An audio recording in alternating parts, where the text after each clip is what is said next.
Hello, boys and girls. How we doing? Oh, why am I so croaky? Hello.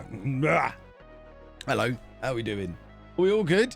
4 days in a row. When was the last time I streamed? 4 days in a row. Bearing in mind, I'm supposed to be streaming every day. That was my commitment for 2022. I think this is the first time we've made it to 4 in a row this year. My hair just there seems a little bit longer than it was just there. I've not done it evenly. It's a disaster. How are we doing? Is everybody good? Have we all had an excellent 21 hours since we last spoke? I do hope so. Not the first time I've croaked. Before I ripped my bum open was the last time I did 4 in a row. Maybe it was. Exciting news, boys and girls. This morning, I've finally taken the plunge and ordered a sit-stand desk. So as I'm celebrating doing 4 streams in a row, there is going to be a day next week, at least one day, where I don't stream because I'm going to have to disassemble my entire office and reassemble it on a new desk. I am not looking forward to it. That might even be a multi-day job because I am not very handy, and also there's no way both desks will fit in here at the same time. So in an ideal world, I would build the new desk and then, whilst keeping this one exactly intact, and then transfer everything from it so it all stays in the same place. So like I'd put the clamps in the same place as they are and just basically move everything across. But what I'm gonna have to do is clear everything off, get the old desk out of the room completely, and then basically start from an empty room and then gradually bring everything back in again, which Anna is going to hate because it's going to make the hallway and probably the living room an absolute nightmare. But what I've ordered is a sit-stand desk from Fully. I'll show you what I'm getting, which will allow me to, believe it or not, from the name, both sit and stand, which will help with previously mentioned butthole issues, but will also help with my lower back pain that I get, and it will also help with just general health stuff because I'm also going to get one of those walking treadmills as well to go underneath it. So basically when I'm editing, I can just walk and stand and not be sat down. It's going to be cool. This is what I'm getting, with a couple of customizations and bits and bobs on it. Looking at it now, I've already ordered it. There's a customization that allows you to put wheels on the bottom, and at the time I was like, why would I want wheels on it? And as I'm talking about setting it up, I'm thinking wheels would be perfect because then I could set it up in the middle of the room, attach everything to the back of it, and then just push it into place. Is it too late to add the wheels? Have we got anyone from Fully in? I want to add the wheels because then it will be easier to set up. But yeah, that's what we've ordered. So that'll be here within 10 business days, apparently 5 to 10 business days. I'm thinking I might even stream standing up. Might be cool. Bamboo over mahogany. Yeah, because bamboo was 500 or 600. Mahogany, I think, was 1,000.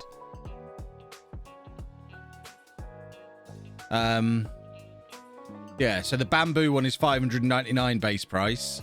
The hardwood one's 1,039 base price. Regardless of what Ben would have you believe, I'm not made of money. I can't just... Bear in mind with the specifications, so it's actually cost me 800 for this one. So once I've customized that one, you'd be looking at $1.50 for a desk when I've just spent 500 quid on a chair. The things I do for my butthole. The things I do for my butthole. Can you believe it? So yeah, you might be seeing me stream standing up soon, which means I'm going to need to sort out the backdrop so that it goes higher up as well. So it looks cool all the way up. Because at the moment, you get above that row of wrestlers and then it's basically just a load of junk on the shelf. Yeah. So I'm going to have to sort that as well. I'll have to buy some more wrestlers. Oh no. Woe is me. Let's do a YouTube intro, shall we? Kill the music. I feel like Rick Rude when I say that. Right. What's the screen? No, that's the wrong screen, Kev. Come on now. Here we go. Is that the right screen? That is the right screen. The mission continues. Somehow we have survived without getting sacked so far this season, despite the board getting more and more upset with me. We're now at the halfway point in the season. We're like 20 points off top of the league. There is zero chance that we're going up automatically, despite the board demanding it. The question now, well, there's two questions. One, can we get into the playoffs and win them? And two, if we do get into the playoffs, are the board going to sack me for it? You've ruined One Take Kev's streak. This is a YouTube intro you've walked in on. Yes! Why? You know how you have a collection of cups again? Right. Mommy, I need to put them boxes upstairs. What boxes? What are you talking about? On the door. Yeah. Why do you have a collection of potatoes? What are you talking about? There is multiple bags of potatoes there. I don't know. That's probably just where the potatoes go. I've got to redo my YouTube intro now. Can you believe this has happened? I was on such a streak of being One Take Kev. I think this still counts because I was still one take. I think this counts. You have to leave now so I can do the YouTube intro. Bye, Anna! You've got to leave now. You can come back in 10 minutes. Oh, I've got to move the cushion as well. Can't believe that's just happened. Such a streak I was on. Right, what were we saying? What I can do now is do it properly and get the actual number. So it's 18 points behind. Okay, here we go then. Oh, boys and girls, somehow we survived in the last video without getting sacked, despite the fact we're 18 points off top of the league and the board are insisting that we win automatic promotion this year. We have 2 goals, really, for the season. Goal number 1, we've just got to get promoted. If we can get promoted through the playoffs, that might be okay. My worry, which is kind of what ties into the second part of this goal we were talking about, my worry is that once we mathematically can't win promotion automatically, they might sack me even if we're on course to win promotion. And that would be a disaster. It'll probably happen in today's video, though. There we go. That'll do. Cannot believe she stole my one take streak. Cannot believe it. And things potentially about to get even worse because we might be about to lose the best wing back in non-league, Warren, because his parent club are grumpy. Luckily we didn't. Oh, that would have been a disaster. Chris, make this the intro. Yeah, I mean, Chris has now got multiple choice. See what you can figure out. We'll probably use the first one just to stitch me up. Oh, who's that at the door? Even if I was... Oh, even knocking would ruin the... Come on, let him in. Good job I finished the intro, because even knocking would ruin the streak. Oh, blimey. You are now safe to come in, though. We've finished the intro. Are you in or out? You can't be in with Dave, because he doesn't stop moving. So if you're coming in, send him out. Sit. He sits perfectly when you're not there. Boy. Why have you got potatoes? Because we are humans, we eat food. Multiple bags of them. Well, yeah, we buy a bag a week. But you don't use them. Well, whose fault's that? Yours. Well, is it? Yes. Is it my fault? You won't allow me to do cooking. Because you can't cook. You say I can't. I did that once. Can you take him out of the room if you're going to be in here? He is just wrecking everything. Right, Dave, you got to sit down now. Dave, they're your boxes. I mean, she's been silent all morning. The moment I start streaming, I think she's playing up for the cameras these days.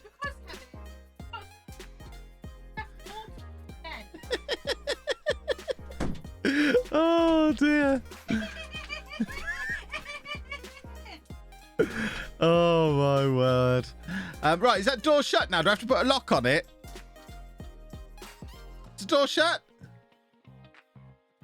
Shut the door or take the dog. They're your 2 options. Oh my word. Right.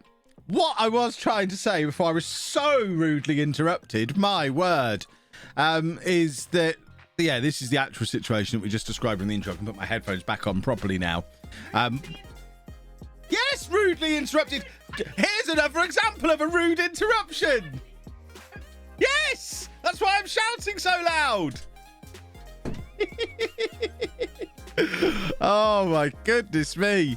So our form hasn't actually been that too bad. It hasn't been too bad. Apart from that spell right at the start of the season where we lost 3 games back to back, we've generally been okay. We had a little bit of an iffy spell there. We've had a few consecutive draws, but it's not terrible form.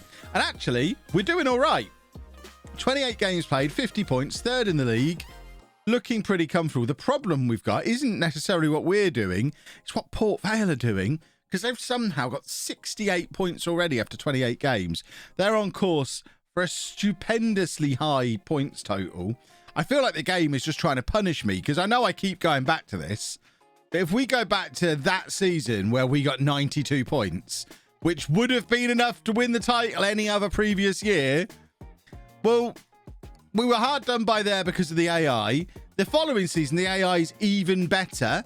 Yeah, we only got 88 points, but still 88 points would have been enough in any apart from that season. So the last 2 years in a row, we've got enough points where in a normal season, we'd have gone up automatically. But the AI is just ramping up and ramping up.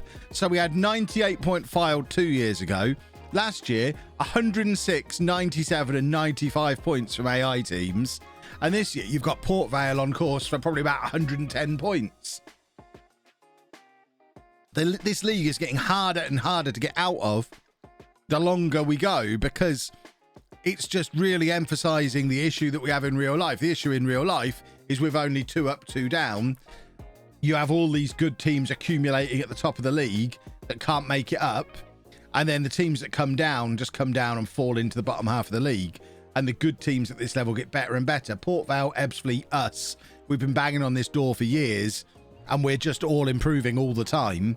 But despite the fact we're improving, they're improving faster because they've got more money. And it's a problem. It's excuses. But it's a problem. It's a big problem. I need a saving save from Zed. I mean, I refer you back to the streamer showdown again this weekend. What use is he going to be? What use is that man going to be to me? Oh, dearie me. Right, let's play some football matches, shall we? We're going to praise Theodros. We love to praise Theodros. I did notice when I was looking at that, which I hadn't realised before, Okoronkwo is one of the top scorers in the league, which is super duper. That's nice. We haven't had anyone on the top scorer charts since Andrucci back in the National League North. My director of football is still making multiple offers for players on loan. I want to let him keep doing it. He offered for someone a minute. In fact, he offered for someone a couple of minutes ago. That must have fallen through. I don't know if this one's going to happen. We'll show you how to pointlessly tinker for 45 minutes. I don't want that. No one wants to tinker. Tinkering's for nerds. Right, we're going to win our first football match. We're going to get back to winning ways. Was this my favourite showdown win with the fact you and Jack had a bet and he gifted you the win? Nah, not really. This one was fine, but I prefer it when it's all my own work. It's my first asterisk win. But it was fun all the same. There you go. So we are... So that's been rejected because they want him to play in a specific position. What position does he want to play? If he just wants to play as a holding midfielder, we can actually sign him permanently. Not that we've got any money to do it. They want him to play right back. Why would we want him to play... Why would we want him to play right back? Just, yeah, let's not make that offer. How odd. Right, here we go. Place in Boston. Battle of the Oranges. A lot of orange in non-league. It's weird. But a battle of the Oranges. Talking of oranges, look at the amount of orange we've got down here.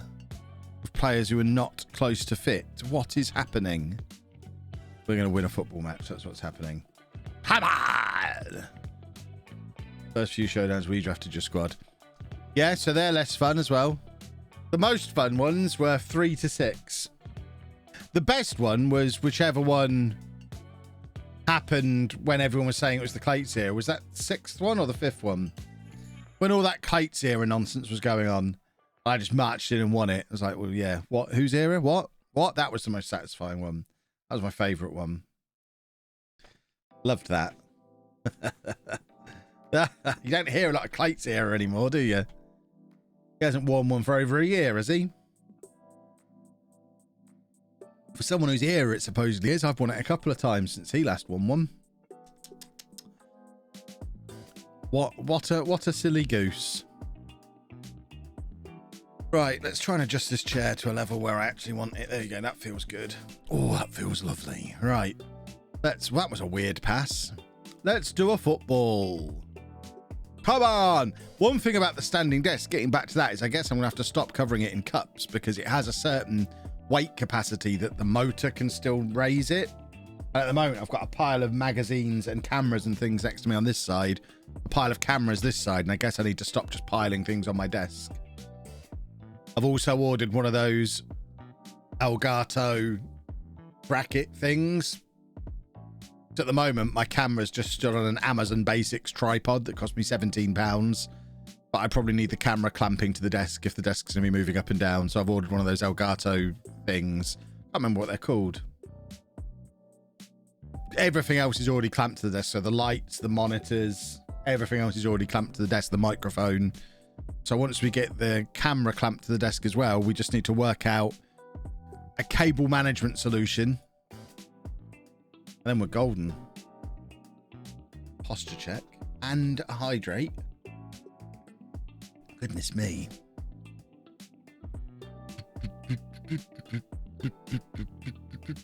You end up being on the lowdown and not competing in one of the showdowns. Do you get input for an evil twist to get back at Ben? No, it's just Ben and Matt who decide on the twists. The lowdown don't decide. Was that a knock at the door? Is that a female out there, or what's happening? Oh, it was actually a knock at our front door.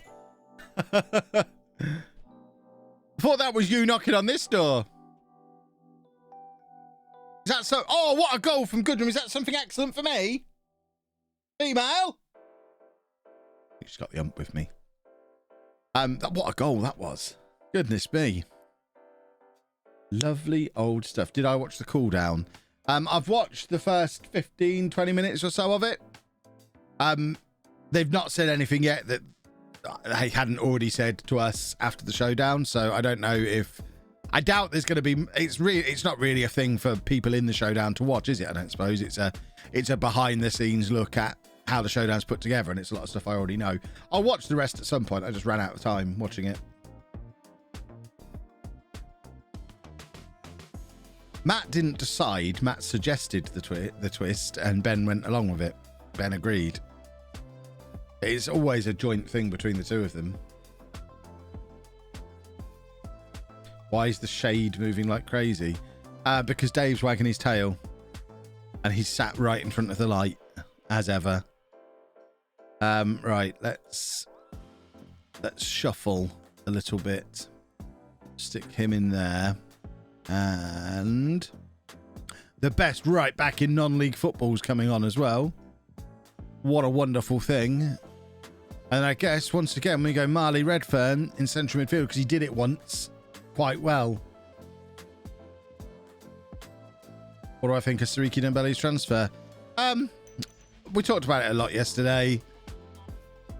He basically started refusing to play for us. So either he stays, doesn't play, and leaves for free in the summer, or we get any money for him now. £1 million is far less than we'd have got if he was under any kind of contract, but he's out of contract in the summer, so they've got a £10 million player for £1 million. It's a shame that it has to end that way, and that he couldn't be persuaded to show a little bit of loyalty. But what can you do? I suppose he would have got the move anyway.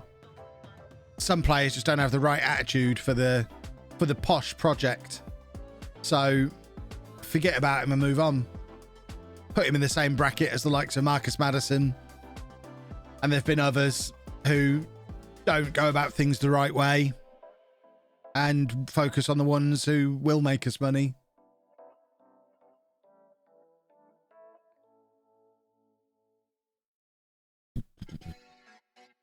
£10 million, come on, he's not worth that much. Of course he is.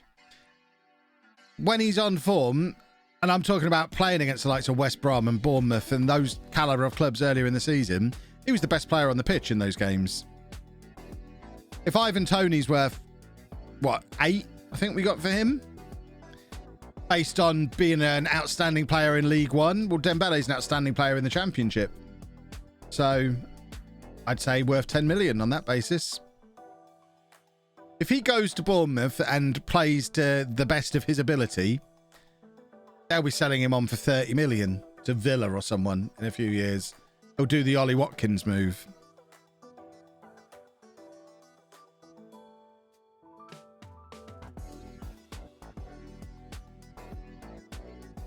He did exactly the same thing at Grimsby. He shows no loyalty and has attitude. Yeah, that's the one thing that will hold him back.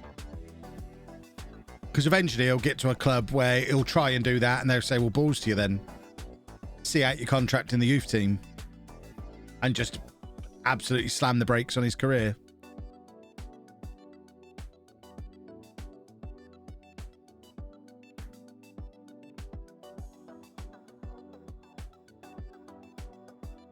We paid more for John Marcus in League One. He's worth at least 5 million. Exactly. All players have one player like that now and again. Dembele's not a now and again player though. For the first half of the season, up until the end of December, he was playing out of his skin, looked fantastic, and was the best player on the pitch in every match he played. Then it got to December, and I imagine what happened is, around about Christmas time, maybe a little before, he had the conversation with the club about, okay, so I'm getting my move now, aren't I? And they were like, no, you can just leave for free at the end of the season. Unless someone gives us £5 million for you. There's no reason for us to sell us. You're our best player.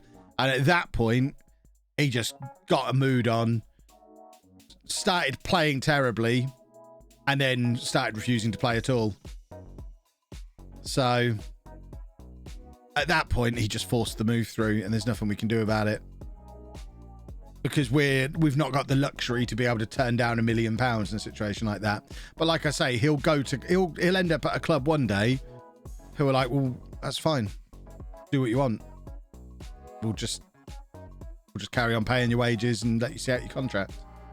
We're just not in a position to do that.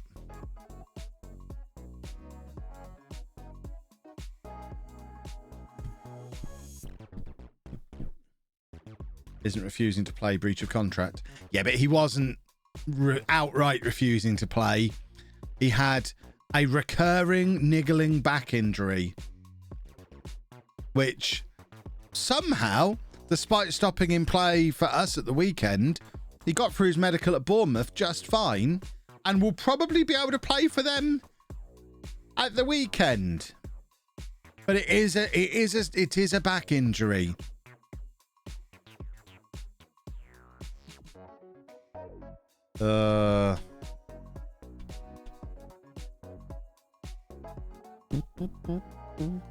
Dembele's the same age as Tony now, though, isn't he? So surely he's not worth as much as him. We'll wait and see, I guess.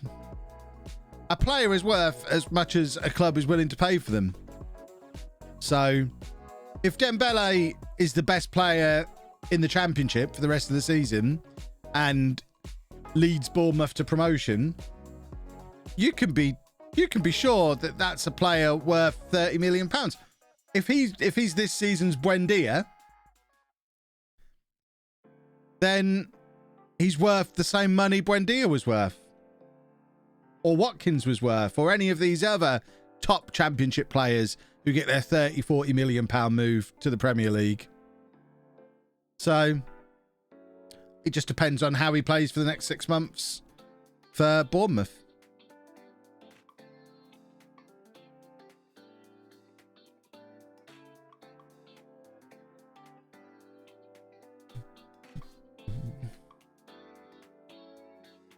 Would Peterborough tag add-ons to the deal?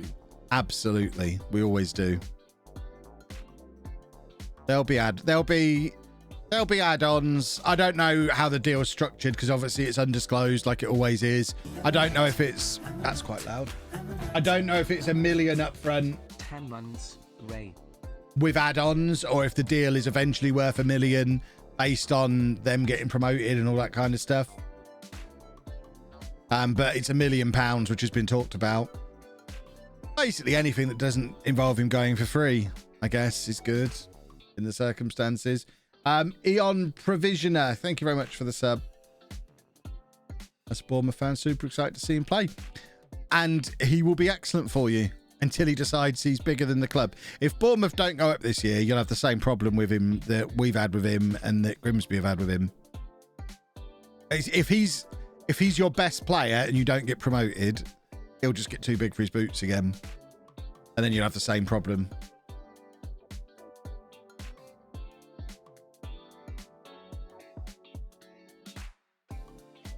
What's Ricky J. Jones up to these days? Still sitting on our bench. Still only started one game in his career. Still only scored one goal in his career. Still not the player Football Manager think he is. Maybe he will be one day. I think he's 19 now. And still is like our fourth choice striker. Guttram's just done it again. That's his second free kick of the stream. Lovely stuff.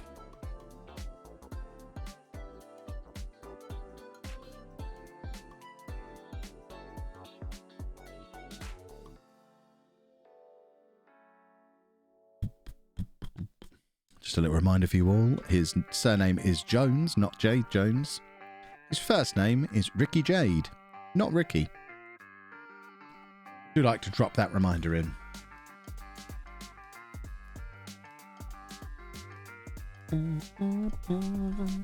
Who did he score against? Whoever we played on the last day of last season.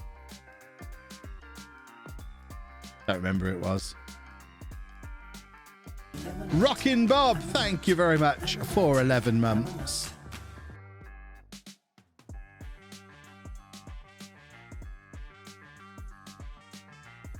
And we are 2-0 up after 6 minutes. What a wonderful thing.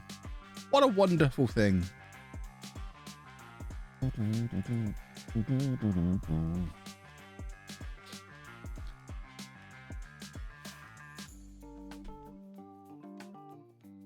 It is my fancy KFC mug. Am I allowed to still use this? No, they don't sponsor the showdown anymore. I don't remember getting the memo that said I had to smash the mug and never use it again. It's my custom LOLLUJO KFC mug. That's another very good goal. I mean, 8 minutes in, we're 3-0 up. It looks like we're up for it. The lads have decided they don't want me to get fired. They're obviously keen for us to continue feeding Chris's kids, which is important. We've had 3 shots and scored all 3 of them. Oh, it's only the Fat Cup. Who cares about the Fat Cup? What a worthless performance this is. Don't worry about it, lads. Foot off the pedal now.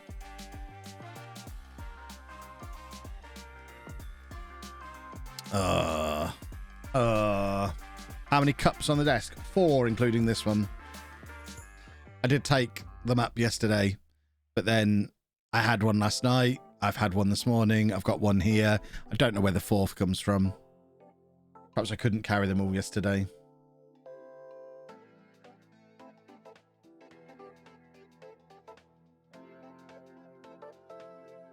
Do well in the Fat Cup. That might save my job. I'd be surprised if that was enough. We got to the semi-final last year, I suppose. I mean, I guess, ultimately, let's just win every match we can. Not give the board any reason to get upset with me. We've had 4 shots on target and scored all 4 of them. Yet somehow their goalkeeper's still on a 6.4. Well, it says a 6.2 there. I've never noticed the ratings don't match up between these two things. But they don't for any of the players. That's interesting. I wonder which one of them is the most up-to-date version. Grey Tracks, thank you very much for 3 months in advance. Wonderful stuff. Do I consider myself the best player in Football Manager on the globe? Yes. Yes, I do. But then I always have. For the last 25 years, I've considered myself that. Doesn't necessarily mean I am that. But I'm yet to see anybody prove me wrong. Right, let's go and have our 5th shot on target and do a 5th goal. Oh, not from the left back. At least it wasn't on target. We're going to shoot. At least shoot wide. Oh, we've had 7 shots on target now. We've ruined our perfect record.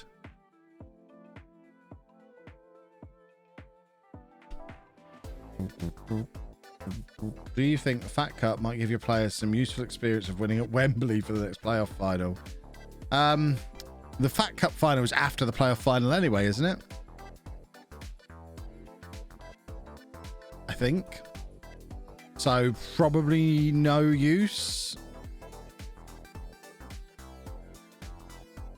We're going to get Conte on again, because he's been scoring goals recently.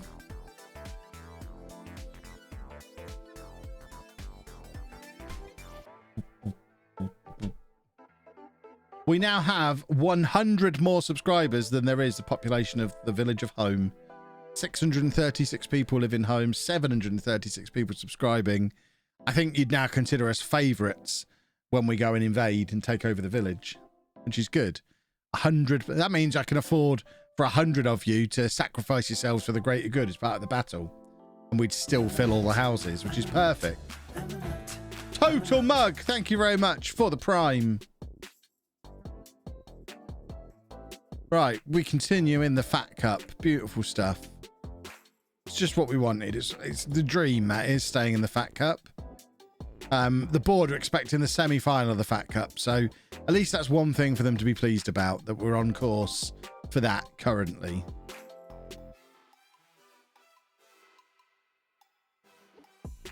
I've got a wedding in Home next month. Nice. Real home or fake home up north? Because everyone knows real home is in Cambridgeshire, but people often talk about a fake home, which is in Yorkshire, I think. Imposter home.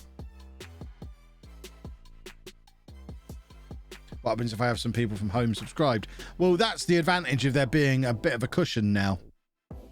Obviously, those people need to choose their loyalties before the great battle. 29, thank you very much for the sub.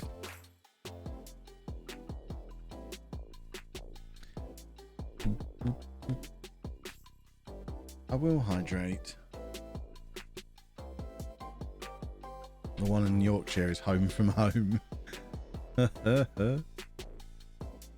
Real home, don't worry. That's the spirit. We'll send it. Wooster's injured. That's not good. We'll send you on an advanced scouting mission then. You can decide our angle of attack when we do assemble with our largest ever number. Which, I mean, we must be pretty close to now. I don't think there's any way to check on Twitch what my highest ever subscriber number has been. And it's not something I paid that much attention to at the time, so I'm not sure. I think we're pretty close. I don't know that we've ever hit 800 subs. So I think this must be pretty close to being our highest ever subscriber number, which is awesome. Funny thing, you're the only one that's managed to say my name right. Well, that's because I am an intelligent adult teacher and not an Herbert on the internet. How do I think Dembele will get on at Bournemouth? As long as they play him and play him in his position, he'll be their best player. I did a giveaway for 800, did I? So 800 might be the high. Well, I guess 800 is the highest we've done before.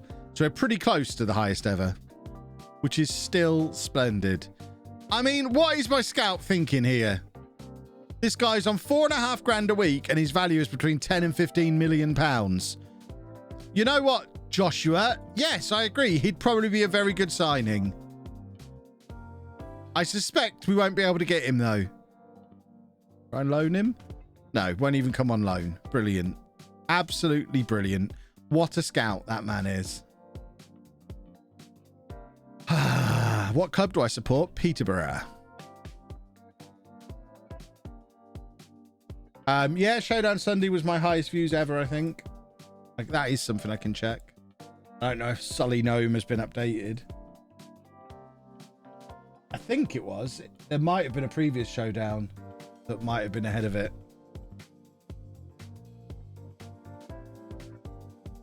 Have a look. Long term. I don't really know how this works. So, peak viewership for the month. So back in January 2021, I peaked at 3,035 viewers. It looks like this hasn't updated with Sunday yet. On Sunday, I think we peaked at 3,200. So yeah, it does beat the previous record. So Sunday, it was during the second leg of the final. On Sunday, that was my highest ever viewership. Which is awesome. Awesome, awesome, awesome.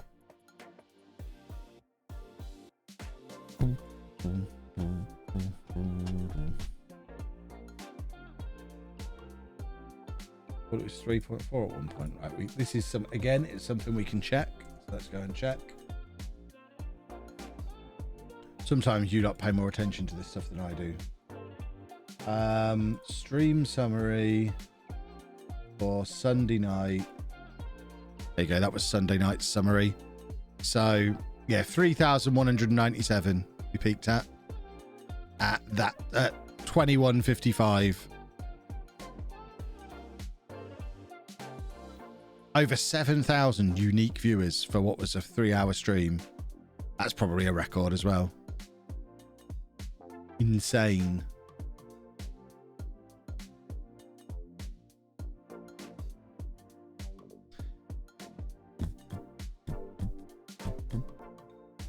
Kev the 8th. What's a unique viewer?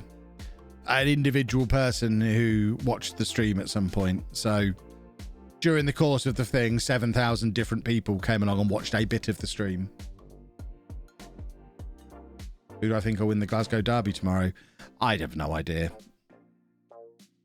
Who's better at the moment? Probably them. I confess I pay no attention to Scottish football.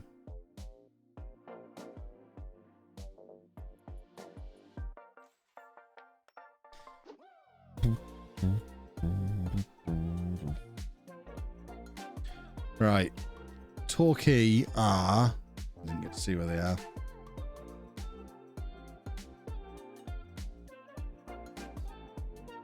That's heartbreaking. What, that I don't pay any attention to Scottish football? I mean, don't let it be too heartbreaking. I don't pay any attention to any football other than English football, really. I don't have time. It's taken a special effort this year to start paying attention to the Premier League. Just so that we can talk about the Premier League. But until this year, all I cared about was whatever division Posh were in. And even then, I couldn't tell you who's top of the championship right now. So I say I pay attention to the division Posh are in. I don't actually, I just pay attention to Posh. I know vaguely who's around us in the league, but I couldn't tell you who the top 6 of the championship are. I'm just not that interested in other teams. Fulham are top, are they? There you go. Now I know.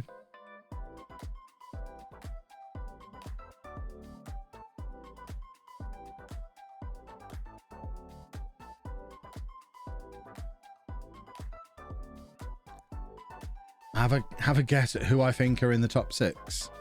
Fulham, Bournemouth, West Brom.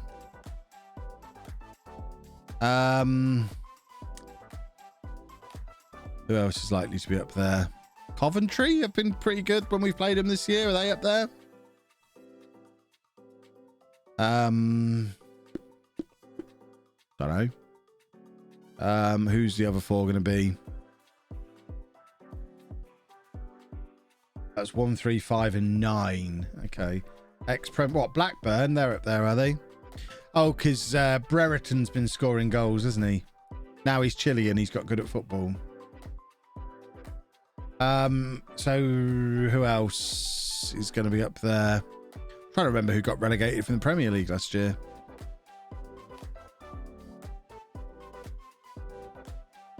The better borough, Peterborough. Because there's only one borough in the Football League. Unless you mean Middlesbrough are up there. Middlesbrough. Or however you would say that word. QPR up there as well, are they? Okay.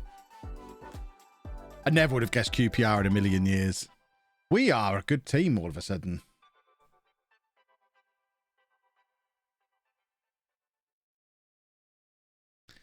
Lovely, lovely, lovely. I love seeing Theodros's little long hair Bunny plays. It's lovely. Oh, let's get the legs up on the pedals, which I basically use as a footrest. I do pedal it occasionally.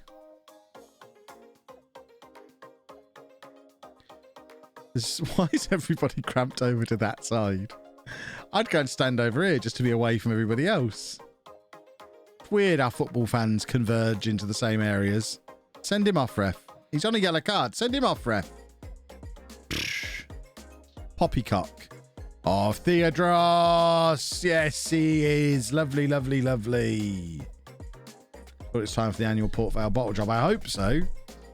But they seem relentless this season.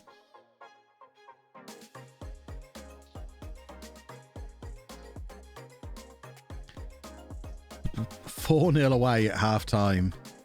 Just as well, because it's a long drive back from Torquay to Leamington. Lovely, lovely, lovely. Right, can we see what's going on in the Port Vale game? They're drawing 0-0 against Yeovil. It's such a big gap.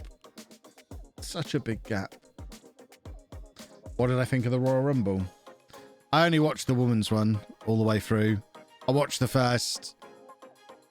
I think I watched the men's one as far as Rick Boogs, and then really questioned what I was doing with my life and turned it off and didn't watch anymore. But I watched the women's one. It was fine. It's the first WWE I've watched since WrestleMania. I just can't bring myself to watch it. It's so awful. It's so awful. Oh dear.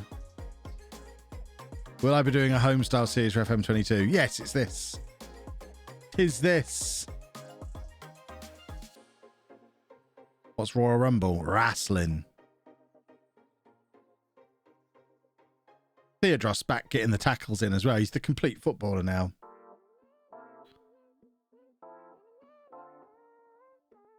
Yeah, I'd never had the pleasure of Rick Boogs before. He was enough to make me turn off.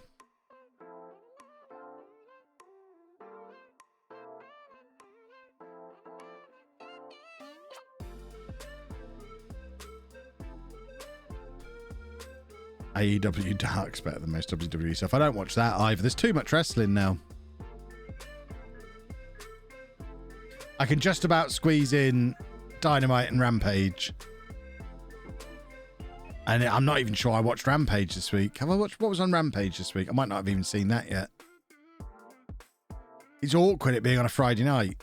Because I normally watch Dynamite on a Thursday morning whilst editing and playing in-betweeny bits. I don't really have that spot in my week to watch Rampage.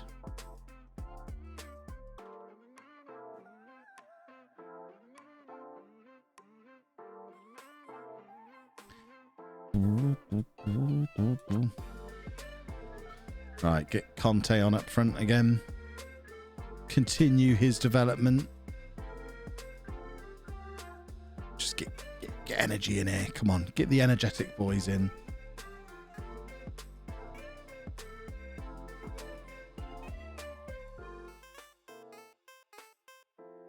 The Lights Out match was on Rampage, was it?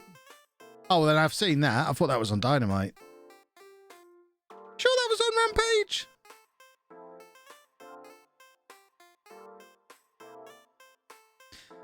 It's, like I say, too much wrestling. Can't keep up with it all. Are we actually letting Torquay back into this game? That would be very upsetting. How many hours a week do I spend on the in-betweeny bits?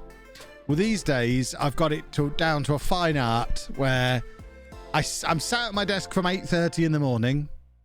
The first hour and a half of that is sorting a thumbnail and scheduling the videos that are coming out that day. So by about 10 o'clock, I'm recording. So I'm done by 10:30. And by done, I mean recorded and edited usually, because the editing is just like that. So then between 10:30 and 12, I'm playing the in-betweeny bits. And then depending on how much in-betweeny bits there is to do, I'll do it between 4 and 5 as well. Very rarely have to do more than that. If it's a transfer special, then usually I cancel the stream that day because that'll take all day to do. But usually I would say between 10 and 15 hours a week on the in-betweeny bits. Probably. Seems about right.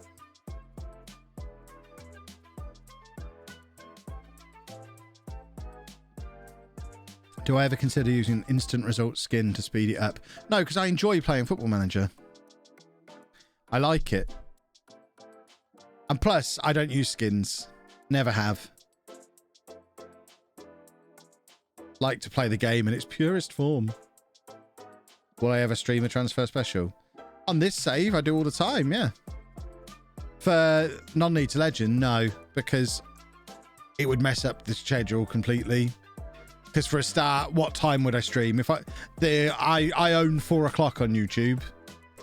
So what time do I stream? Do I stream in this time slot so that the stream is finished at 4 o'clock, ready for people to watch the replay?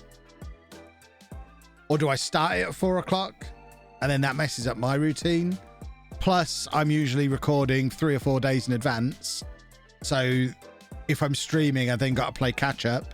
It's all messed up. Videos are videos, streams are streams.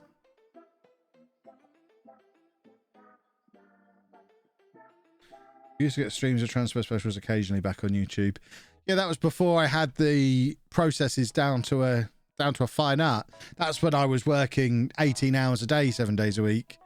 And it didn't really matter. I'd just do it all whenever. Whereas now I'm very strict about doing a 9 to 5 Monday to Friday. Apart from network game and streamer showdown type stuff.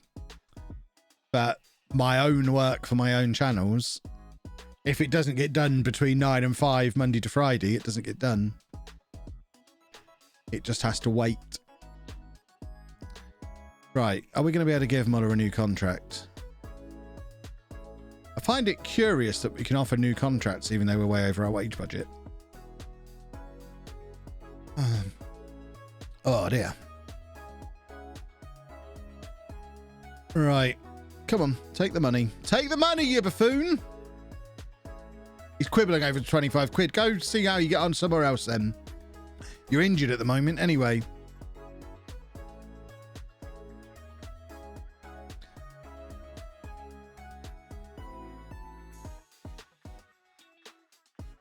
Stream the transfer special the day before with Chris making it a video. But then I'm streaming it here, aren't I?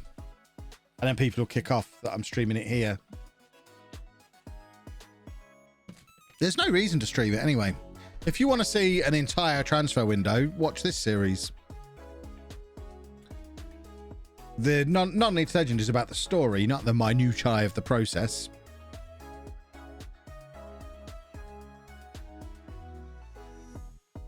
In the network game, how much do you think being in Europe will help you pull away from the other three?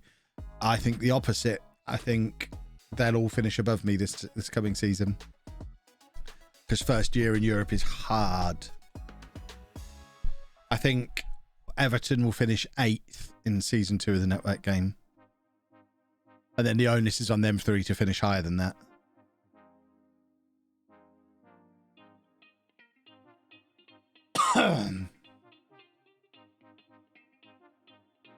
There you go. Chris confirming as well. Transfer special is hard to edit.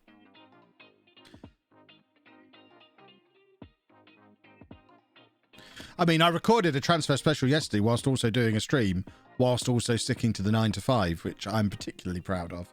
Because I knew it was going to be a relatively easy transfer special with Norwich because there was no money to spend. So I started recording it yesterday morning. You can see in the video the lighting changes a little bit. Because as much as I try and block out the sun, a little bit creeps through. So the first half of the video's got the natural light coming through a little bit, like a normal video. And then the last 5 or 10 minutes of the video, I recorded after yesterday's stream. And the lighting's different. But yeah, I got that transfer special done yesterday. But that's rare. Because I knew that would be quite a quick one.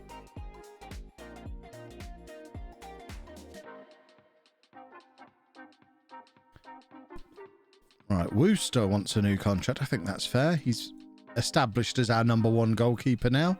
What isn't fair is him asking for crazy extra money. It's not that long ago you lost your place to Frenchie, you goose. There you go. See? Let that be a lesson to Muller. The rest of them can wait. That's fine. But Wooster's got all the potential as well, which is handy. He's a potential money move at some point. Do I have sufficient strength and depth at Keverton? No.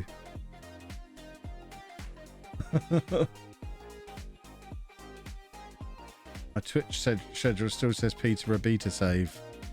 I haven't updated that for a while. Can you tell?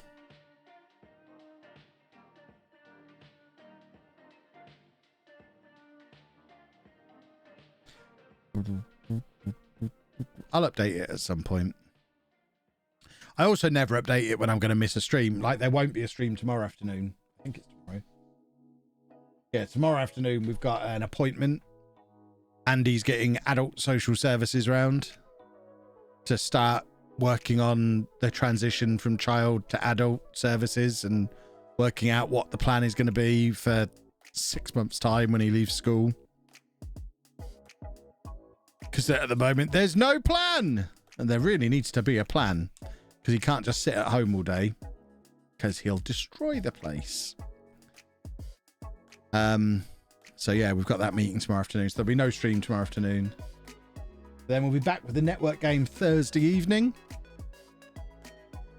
Having that Thursday afternoon is handy as well. I get caught up on some stuff there. And then we should be streaming again Friday as well. How was that disallowed? That was never offside. Oh, it's one of those FM22 offside free kicks. I get you.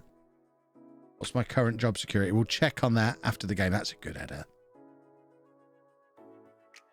Any chance I'll make it to Legend before FM23? It's guaranteed.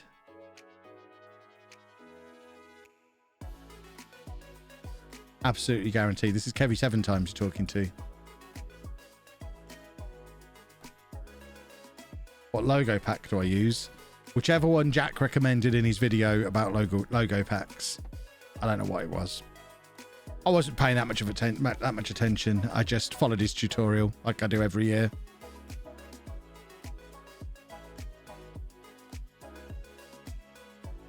What's the definition of becoming a legend? I consider myself a legend, is the definition of becoming a legend. Well, you will know when it feels right to end. Traditionally, I think I mentioned this in the rules video this year. Traditionally, non-Elite Legend has ended with a Champions League win. That tradition has been abandoned. The story ends when I feel the story's over. So, like, if we randomly win the Champions League with Norwich in the next season or two, I don't think a one-off Champions League win with Norwich is legendary status. So it wouldn't end there. Likewise, if we play on for another 15 years and I end up managing Barcelona and Bayern Munich and Juventus and Paris Saint-Germain, but never win a Champions League, I would say that probably still qualifies as a legendary career. So that would probably end at some point. It will just be when the story feels complete.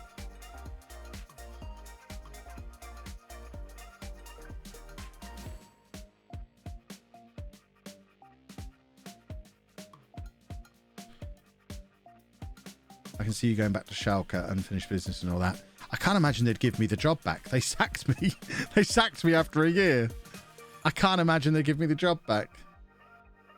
Would I consider an Expedition of Gold tour? Not the same way we've done it before, because I think it's similar to how we always talk about with like Pentagon challenges are easy. It does get a little bit easy at that point. If you've won the Champions League at 2 different clubs, you're going to win it at the 3rd club almost as soon as you arrive, because that's just how it is. Like, although we wouldn't end on a one-off random Champions League win with Norwich, if we won it back-to-back years, then at that point you're like, well, yeah, okay. Probably do need to end it now. We are playing some good football at the moment.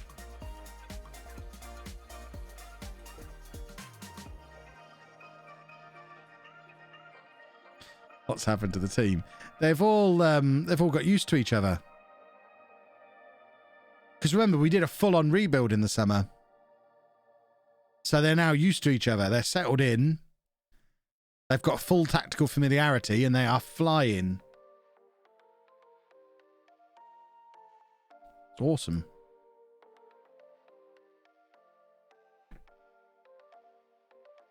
What's my feeling on a Glory Hunter style? Well, I couldn't ever do it because it's Ben's thing. So, I mean, it seems like it's a fun concept for a save. But just like Ben wouldn't come out and do a non-lethal legend, I'm not going to do a Glory Hunter. Well, was it last year or the year before? Whenever he did Glory Hunter the first time, I was ahead of him on it in non-league to legend, even though I started in non-league.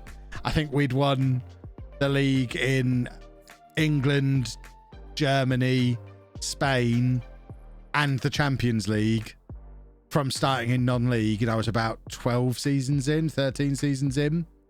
I ended the save.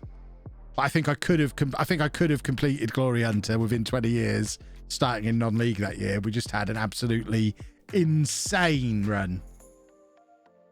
I think that was a bit of a one-off. We've never had a run like that since. Jack did Park to Prem, though. But Park to Prem's different, isn't it? Because that was, certainly when he did it the first time, it was a one-club save. He just did it with Towlaw, didn't he?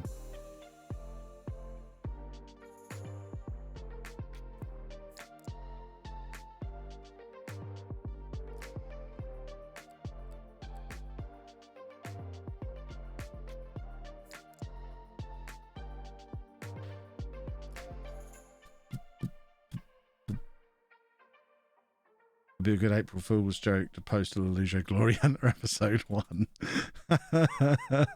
Oh, he'd sue me. There'd be lawyers banging the door down within moments. I don't need lawyers turning up. Right. Shuffle, shuffle, shuffle, shuffle. There we go. Would I go down the route of club sponsorship like Jack has? If the opportunity presented itself, yeah, definitely. But I don't know if I'd ever work with a small enough club for it to be doable again. Because tier 10 databases are so ropey. Like, even a club like Leamington, the cost of sponsoring Leamington shirts would be prohibitive. Because I imagine it's a big 5-figure fee that they're getting for their shirt sponsorship. I mean, to be fair, even if it's a small 5-figure fee, I ain't spending 5 figures getting my name on some non-league football shirts.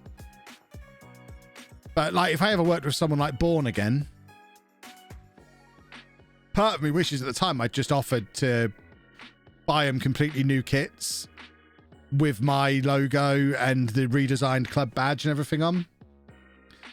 Because the kits they were playing in had been donated a few years before and they didn't have a sponsor, I don't think. So I think with Born, we probably could have just done them full first team home and away kits and just bought them a set of kits, and that probably would have been enough for the sponsorship. Probably wouldn't have needed to pay any extra on top. But like I say, I can't imagine working with a team that small again until all the glitches in the database and the editor are fixed, which isn't going to be this year, that's for sure.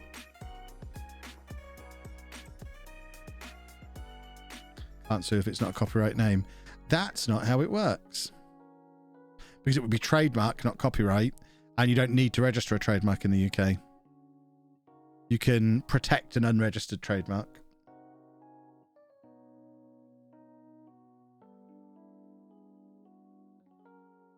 Like, non-league to legend is my unregistered trademark. I've never bothered registering it. Gutram's done it again. That's his third incredible free kick of the stream. But if someone came out and did a non-league to legend style thing and called it non-league to legend and ripped off my idea, I could protect my unregistered trademark.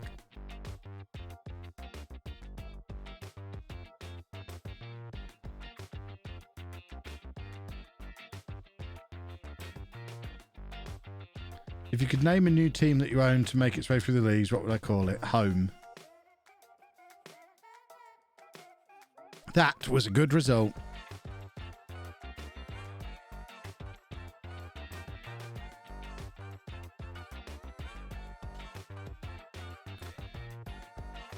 This is some good form. Look at that. What a month December was. Merry Christmas, everybody. We're still 16 points behind. Oh, my God. Ah! Ah! The board is still disappointed. The fact the team is so many points behind where we were expected to finish makes the underachievement even more pronounced. They don't care about the recent form. They're still disappointed.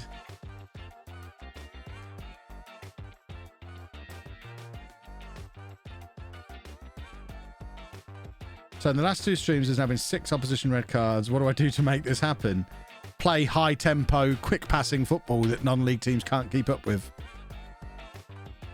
Do you think FM have made it so it glitches on purpose to stop modding after the Man United thing? No. If they wanted to stop modding, there's a really easy way for them to stop modding. And that's stop it being so easy to mod the game.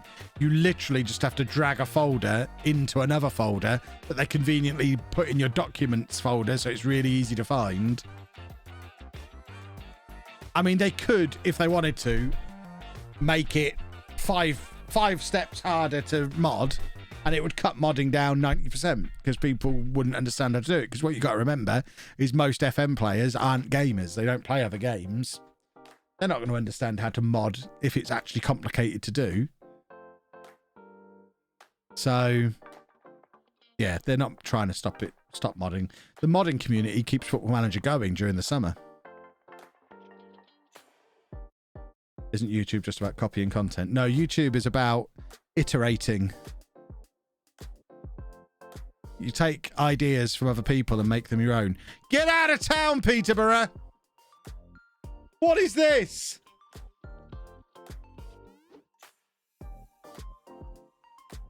Grr.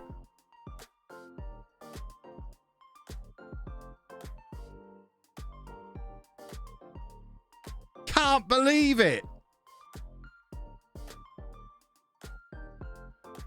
What I also can't believe is on Earth 1, when I was at Peterborough, I inquired about buying him and Leamington asked for £4 million. They were in League 2 at the time, but still. What a difference. He's the same player. It's not as if it's 2 different game worlds that have been generated. It's literally the same guy in the same season. But rather than £4 million, he's worth £70,000.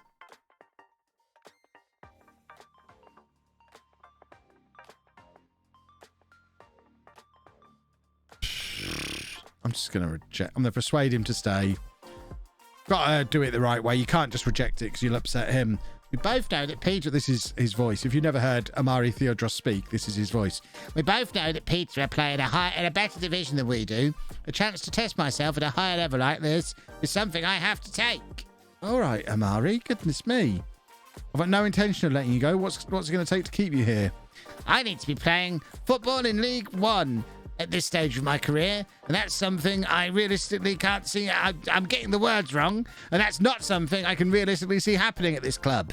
Oh, I see. I see. Where's the one about a realistic fee?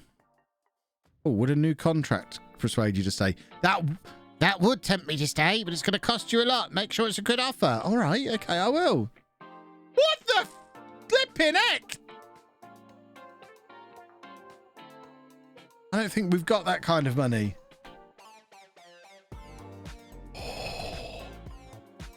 I don't think we can afford it. I need to be able to test it whilst I'm still in the meeting. Can I test it on a different player? Who else is as good as him? Right, Gilks. What's the most we can offer him? Okay, we might be able to do it. Ah! No, don't cancel the stream. I just pressed the triangle at the top of OBS. I don't think I killed the stream. Right, in that case, can we get back into the meeting? Have I paused it up by leaving? Get back in here. That doesn't seem outrageous. Okay. We've got to keep him. He's the heart and soul of the football club. So now let's offer him the new contract.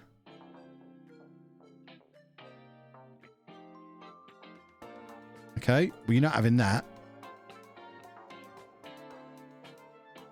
Boom. Reject. Ha! Ha! Ha! Right, Okoronkwo's one player of the month. I mean, let's not worry about the fact that... let's not worry about any of that. What's he on at the moment? He's doubled his wage there. But then, you know what? Look how good he is. He's worth double his wage. He's going to still be playing for us in the Premier League.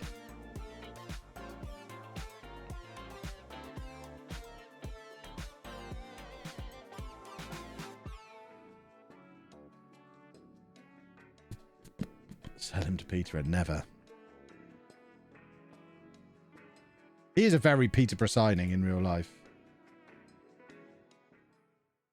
How he's not a team leader, I don't know. He's not even a highly influential player. He's not. Oh, he is. He is an influential player. He's been here forever. We signed him when he was 16 years old, Theodros. 16 years old. And he's now 23, isn't he? Did that say he was 23 before? He's been around for a while. I've never had a play. The reason I'm so keen to keep him is because you never get players like this.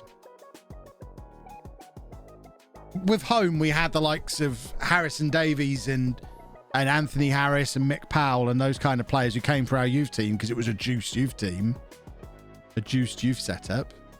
But actual players that you sign in Football Manager who are good enough to go up through the leagues with you are so rare. He could genuinely be a starter all the way up to League One. And you just never... I never see that in Football Manager. So I've got to keep him and do it with him.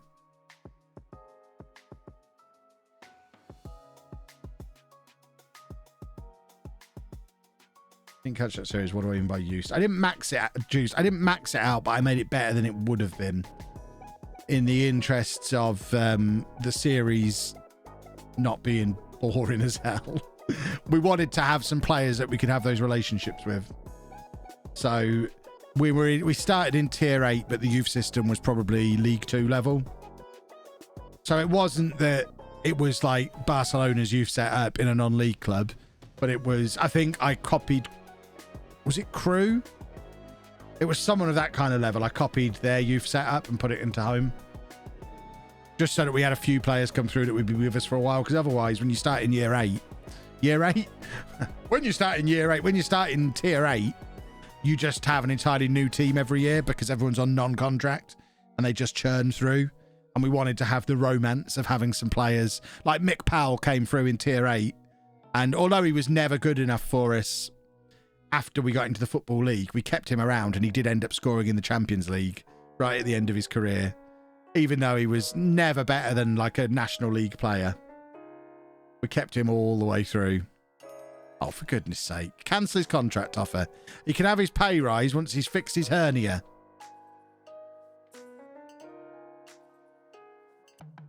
James McKeown. I mean, bear in mind he played for Posh. I still don't know how to say his name. My Grimsby save went as starting goalkeeper to the Prem with me. I find that, having seen him play for Peter, I saw his debut for Posh against Nottingham Forest years ago. And he was lobbed by Andy Reid, if I remember. Surprised he ever got into a first team anywhere.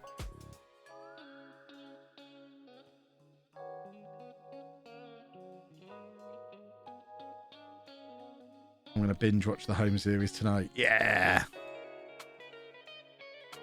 That's the spirit. Hey! I'm surprised it hasn't increased his value. But that should mean at least we keep him to the end of the season now. And then if we get promoted, he's got no reason to want to leave. Oh, we've been recommended Barry Dunn again. Brilliant. Just keep recommending him. Don't worry about anyone we can actually sign. Just keep recommending that one guy who's worth £15 million. I'm going to sack my chief scout if he carries on with this nonsense. Because he's a buffoon.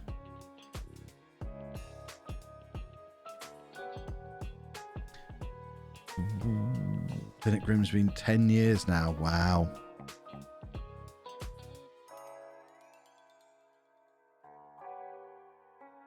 I binged it to the Prem, saw there was still like 100 episodes to go. I was just like, oh, this is going to be slow. Yeah, I mean, that's the thing. We've taken a team from non-league to the Premier League. The actual journey to the Premier League, you can do... I mean, we've done tier 8 to the Premier League in 10 years a couple of times now. But that is literally the halfway point of the save when you get to the Premier League. Because you can get to the Premier League on non-league infrastructure and playing in someone else's ground, and you know, you can kind of bodge it. Well, you can survive on free transfers until the Championship, but once you're in the Premier League, you need your own ground, you need your own training facilities, you need to be able to buy players for £20 million to win the Premier League. You need a 30,000 stadium, a decent youth setup, and loads of money. And that takes a long time to get to. So yeah, getting to the Premier League in that kind of save is only the halfway point, as we have learnt a couple of times.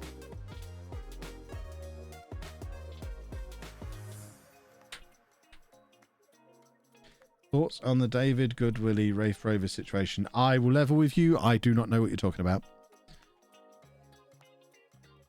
Just had the trauma of having to let go of my first superstar today. Lorenzo Luca scored 56 and 60 from me at Midtjylland, and Newcastle snapped it for 18.5 million.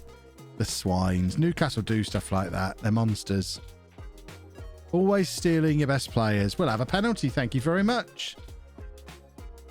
Do you get the others worry about your signing method in the network game? I don't know that they're worried about it. They're absolutely convinced it's going to catch up with me. We'll see. They're convinced it'll catch up with me. I'm convinced. I've played enough Football Manager now that if we ever look like we're going to fail FFP, I'm pretty sure we'll get the £75 million soft drink sponsorship or the club takeover.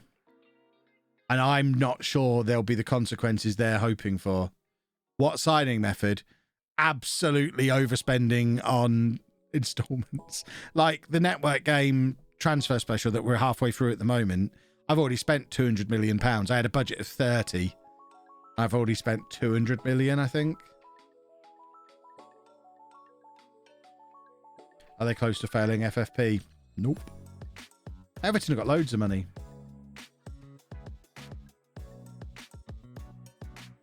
Didn't Ben already need bailing out of FFP in season 1? I think so. He had to get rid of Bale because he had problems, didn't he? I love the fact we've been able to bring in Gravenberch, even though he was nearly 70 million. I think adding him to that already excellent Everton midfield. Worst comes to worst, just do the saving Barca method for a year or two and you'll be fine. Yeah, exactly.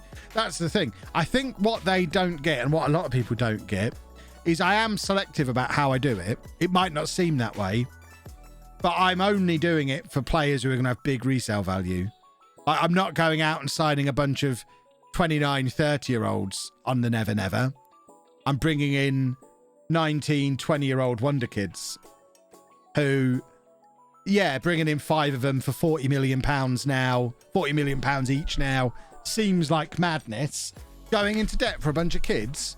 But if you get 2 years down the line, you're going to fail FFP, you can sell one of them for 150 million because they're wonder kids. And they're just going to get better and better. Like Gravenberch for 67 million. There's 2 ways that works out.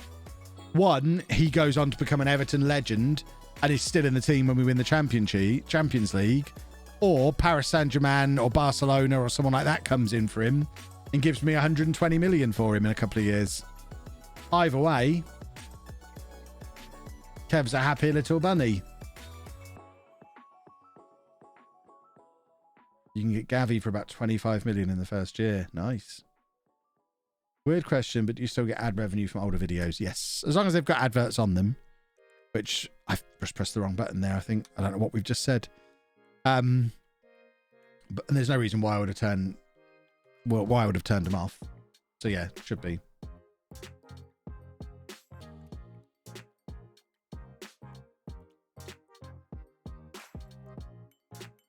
Don't think I've ever come close to failing FFP with a similar transfer tactics to Kev, and I do plenty of saves as smaller clubs as well. Yeah, I've been close a couple of times, but it always works itself out. Usually if it looks bad, it will look bad in like April. It will look like we're going to fail FFP. Then the Premier League money, is it prize money? Is that what it's called? The Premier League prize money comes in and sorts you out. Vince will go up this year. If we carry on in the form we're in, we'll go up this year. I don't think we're going up as champions because Port Vale are still winning as much as we are, which is really frustrating.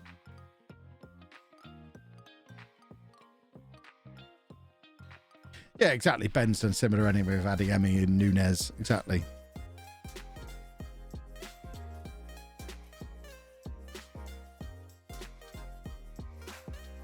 Didn't Ben get Makoko as well? Or he was trying to get him.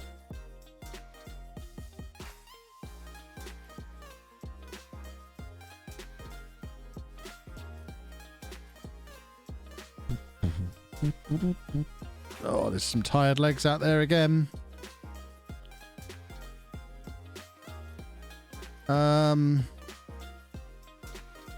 Right. Shuffle, shuffle, shuffle.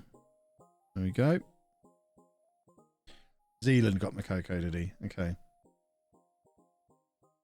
I did it with Inter, got a 200 million drink sponsorship. Yeah, you love the drink sponsorship. I think Zealand got Sesko as well.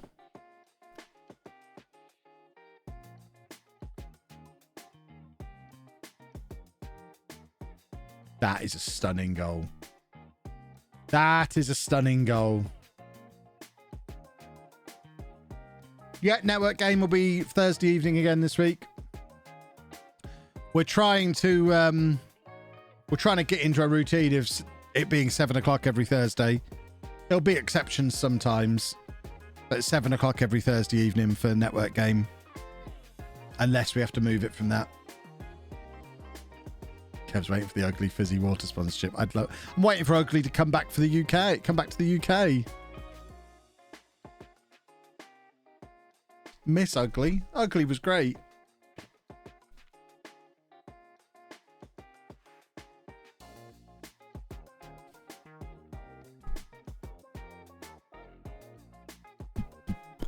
Oh dear, keeper's a bit out of position there. Fingers crossed, too little, too late. Ugly's in home bargains. Yeah, they're just selling off the inventory. They've told me on Twitter they're pulling out of the UK because of supply chain issues.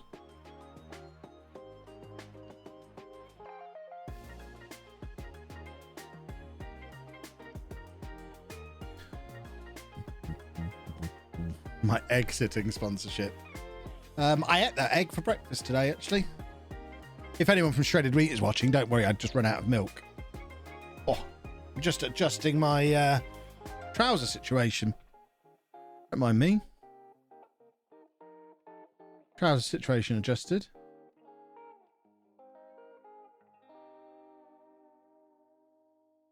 Right, we need to open a window.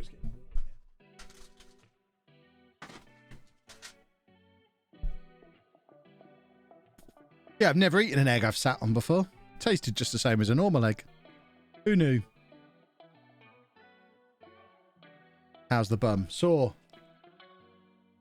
Good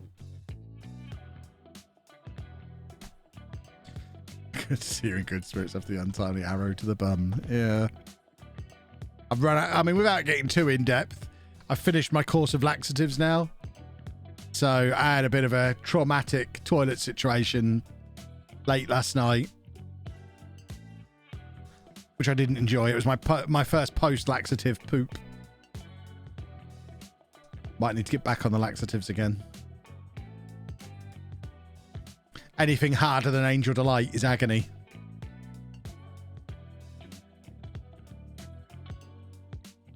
Former fan here is Dembele class. Yes. Oh, Wanderer's time to jump into the stream.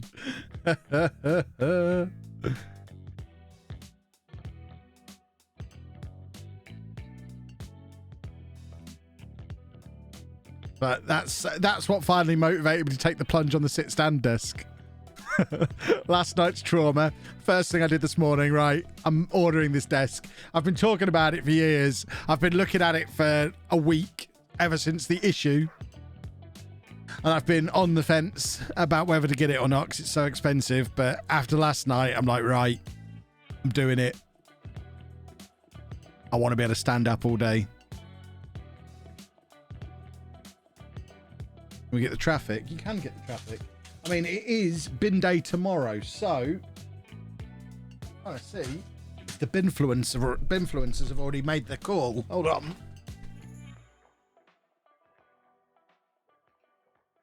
They haven't.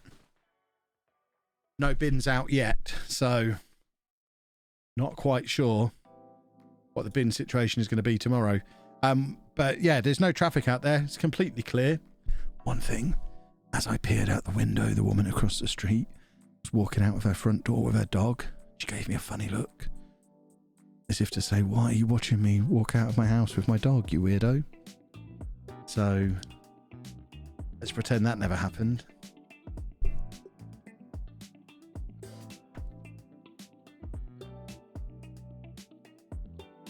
Just look on the internet for bin info. I don't want to put the binfluencers out of a job. I don't want to become the binfluencer. It's too much pressure. I'll just wait. I don't need to put the bin out until the morning anyway.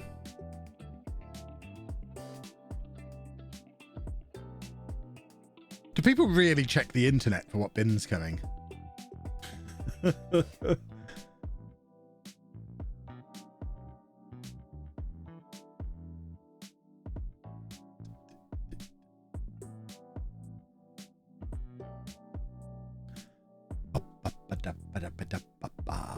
Where's the sport in that? Yeah, exactly.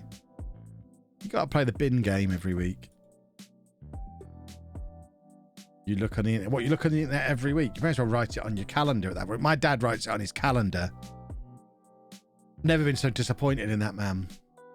He has a calendar. Every time he gets his new calendar at the start of a new year, he has a calendar hung in the kitchen. He transfers over everybody's birthdays, then writes the bins on it for the year. Fat Cup coming up, yep.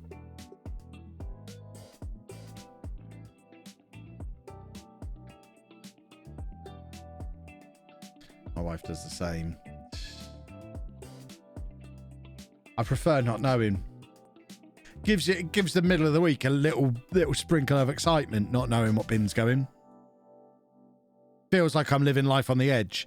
I may be a boring middle-aged man who sits in his house all day, but I always know there's going to be that midweek excitement of not knowing what bin's going.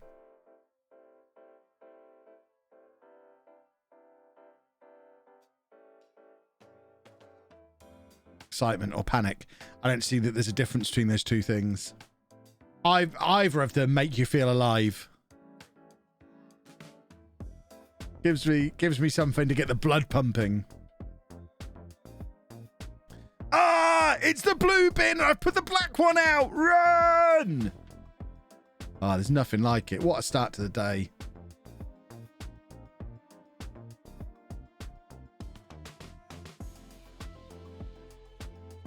I do a bin shuffle when I get the bins back in. Closest to the road is the next one out. I mean, that sounds like a lot of work.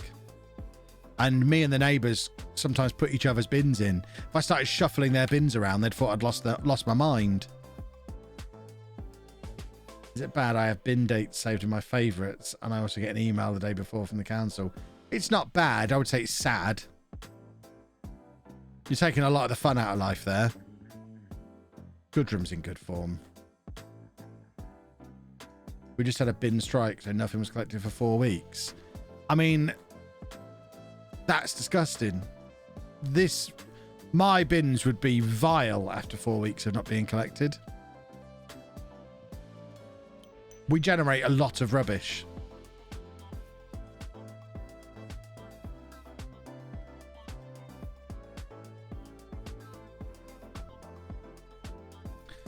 Have a transfer. What? Asking opinions. Have a transfer for $1.5 million on a player. Did not get a work permit. Current 2 staff. My Champions League side with. Is it Champions League side with Premier League potential? was an alone amount to develop anyway, but do you think I should gamble on it? I wouldn't bother. I quite like your videos, Kev. Thank you very much. Well, I mean, I love that. What a thing to say. I quite like your videos. I quite enjoyed that comment. Thank you.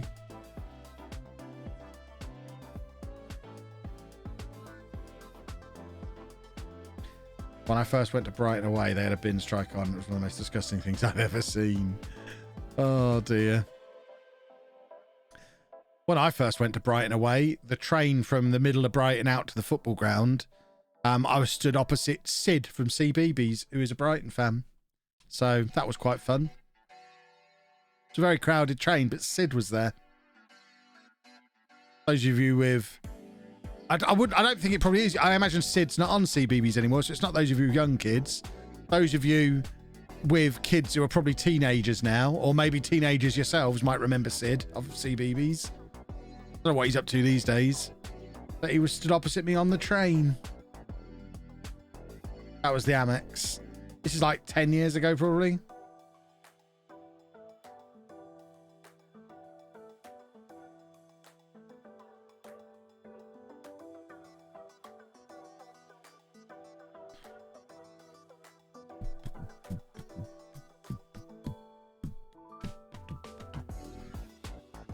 Got a player wants to talk about leaving, but when I go to the meeting, the screen is blank, no options to click. It's on must respond, and I can't finish the meeting.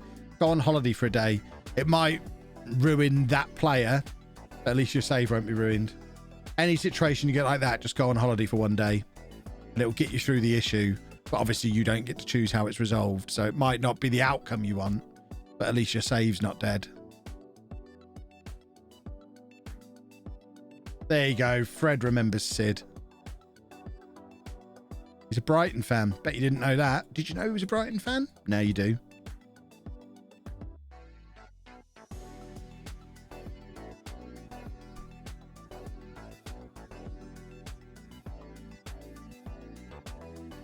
Yeah, going back to an autosave and sending the assistant next time would work.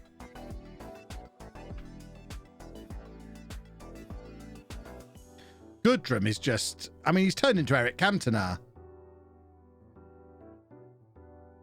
I'm not quite sure what's going on here. Did I ever go to the Withdean? No. Never had the pleasure.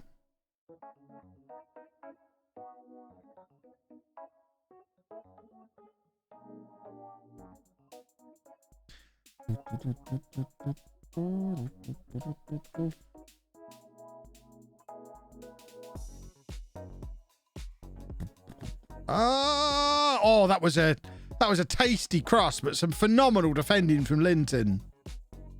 Where's the crown? On Pac-Man. There. Just there. Pac-Man's wearing the crown. Sid was in 2020, the CBeebies house show. Well, there you go. He must be like 40 now, still knocking around on CBeebies. Bearing in mind, my youngest child, Amy, is 15. Is she 15? Yeah, she's 15. And Sid was presenting when she was watching CBeebies.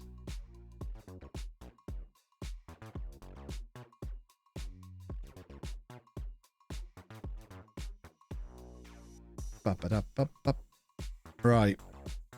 Grimsby now. Have they still got James McEwen in goal? No. Much sadness. Sid's 54, is he? Holy smokes.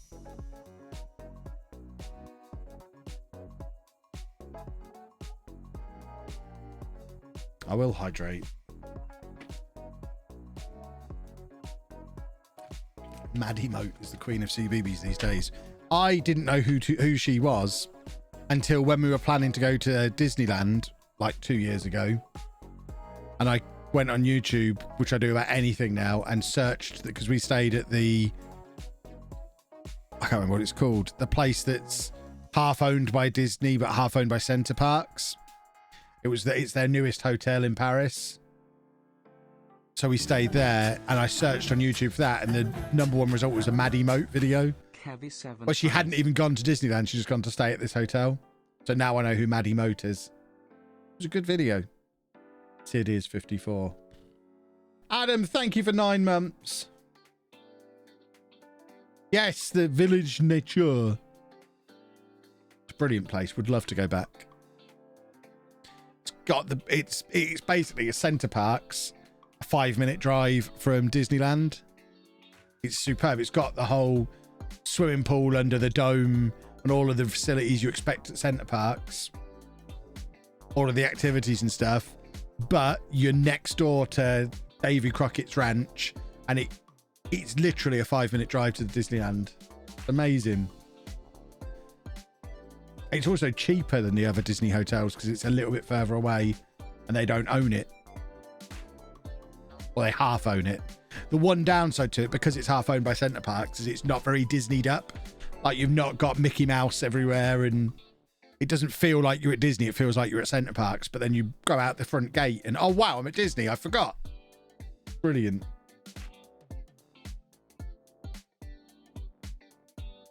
Any headset advice under 90? What are you looking to use it for? Like a gaming headset? The one I use, or used, before I had this exotic setup, I had a Turtle Beach one that was quite good. I don't use a headset anymore. I just use I go overkill and use my proper headphones and my proper microphone now. But back when I was on a 2-PC setup, it was awkward to do that. So I had a Turtle Beach headset that I would use.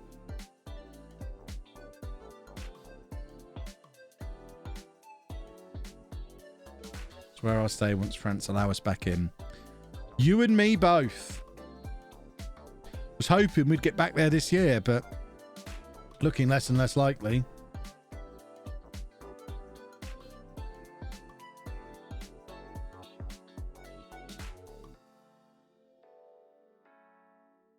I do only have one PC now. Nerdphonic came round and said it was overkill using 2 PCs. I was overcomplicating things. My PC that I've got is so good that I don't need to use 2 PCs. It is perfectly capable of running Football Manager and doing all the stream processing at the same time. And there was no reason to be overcomplicating it the way I was. I was wasting electricity and wasting my time. So I now have just the one PC. I do have a Mac Mini that I edit on.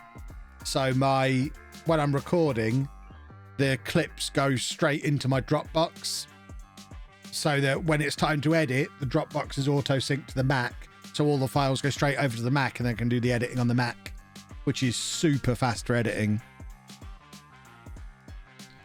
But yeah, for streaming, it's just a 1 PC setup now. Right, Northampton want Okoronkwo. But, I mean, in real life, if you've got a player who is 24 years old and has scored that many goals in the conference over the course of a year and a half. In fact, forget a year and a half. Going back 4 years, he's clearly a good striker, a 20-goal a season striker in the conference, 4 years in a row. You don't offer 15 grand for him. This is what annoys me sometimes about Football Manager.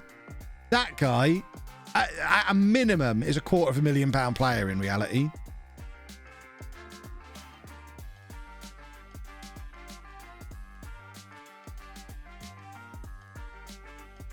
So we'll reject it and he'll get a grump on.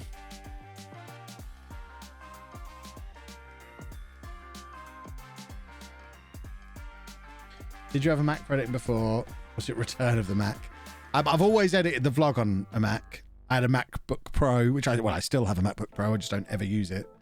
But I've always edited the vlog on a Mac. I used to edit the Football Manager stuff on this PC until I got the Mac Mini. It's an M1 Mac Mini and it is so fast that, bear in mind, this is a £3 grand PC. Stuff was rendering on the Mac in a quarter of the time. It's so fast for editing. That's one of the reasons we dropped down to just the 1 PC, because there was no sensible reason to keep the 2 PC setup anymore when I had a thing that was better at doing the thing I was using this thing for.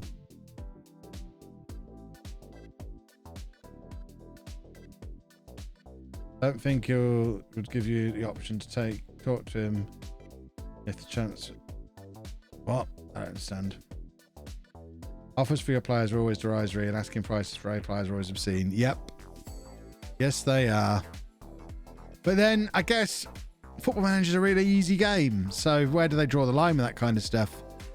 If Northampton are going to come in and offer £1 million for a non-league striker, then, you know, we all have 20 goal a season strikers in the conference. They're not all worth £1 million. I don't know.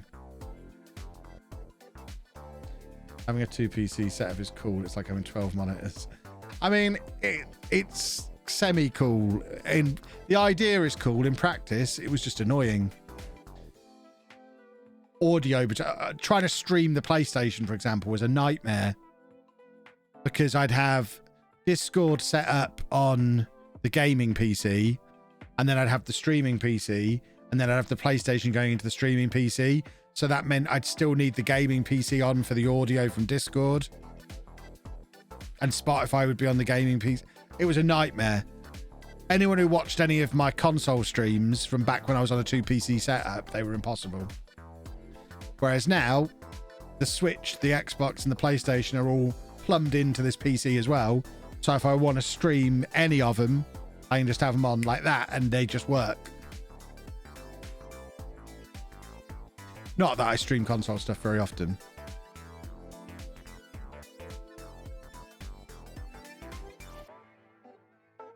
Need to update your Twitch description. What, to make it 7? Yeah, someone said that yesterday and I forgot. Yeah, the sound issues with FIFA were a nightmare. But now we don't have any of that. It just works. How am I enjoying the new Pokemon? Loving it. I wasn't sure on it initially. It took me a good 5 or 6 hours to get into the swing of it. Now I'm loving it.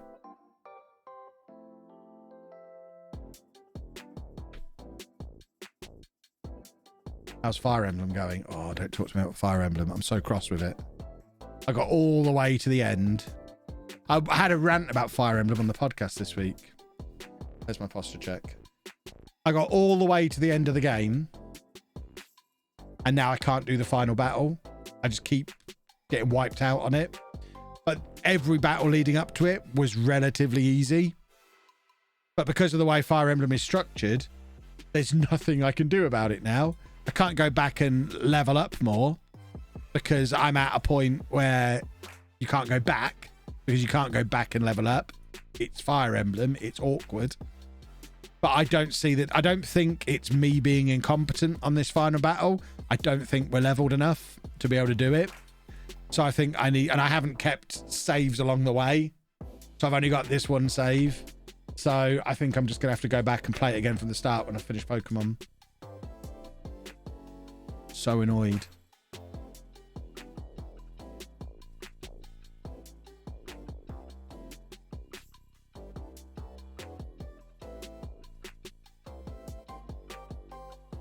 Is the new Pokemon good? Yes, I'm really enjoying it. Oh, that's annoying.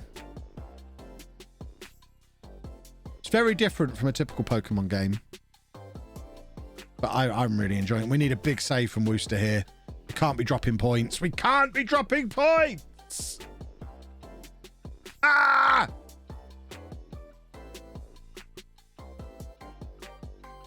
Very upsetting.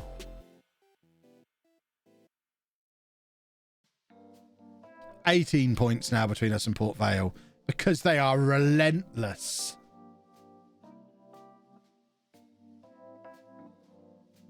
I mean, how many consecutive games have we won and not caught up at all? Port Vale are just winning and winning and winning and winning. There was never going to be a chance for us to win the league this year. When this is what the AI are doing. What are we supposed to do with that?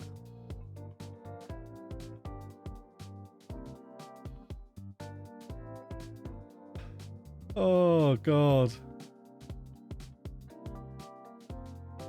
They're managed by Cameron Jerome. How long has he been there? He's been there 4 years. So the whole time I've been battling with them in the playoffs over the years, he's been their manager. They look like their saves coming, don't they?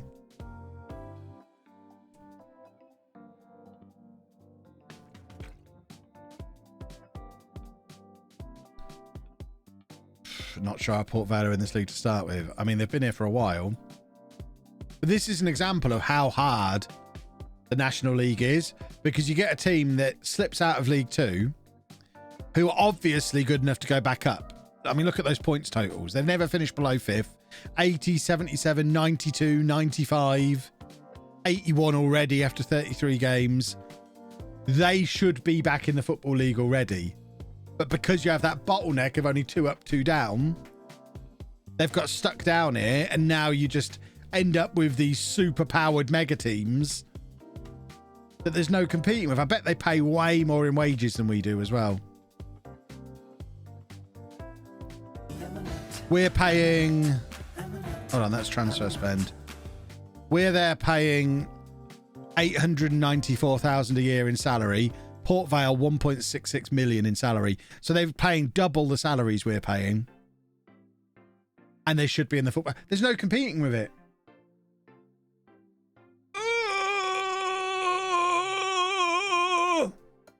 Grizzly FM, thank you for the sub. Do you think the league gets harder each year in FM? What, like within one FM game each year you don't win it, it gets harder, or each version of FM is the game harder? I don't think that's necessarily true. I think Football Manager accurately represents real football. I think the conference is the hardest league in English football to get out of. Because the problem I've just described is a problem in real life as well. I think once we get promoted, we'll go back to back. Can we redeem a network? Are you playing the network game? No, it's going to get confusing. Let's just keep them to this save.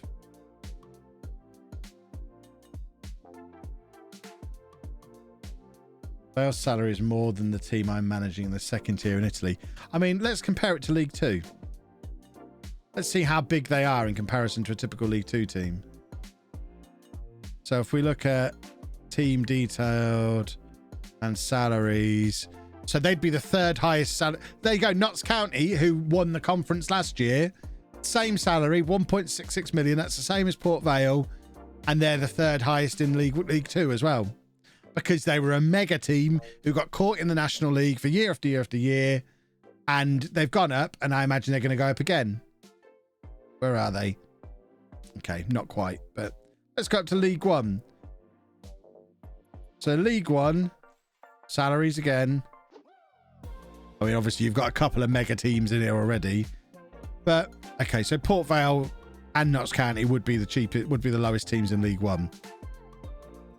But yeah, I'm convinced we do back-to-back once we actually get promoted. Northampton now want Goodrem. Northampton can do one.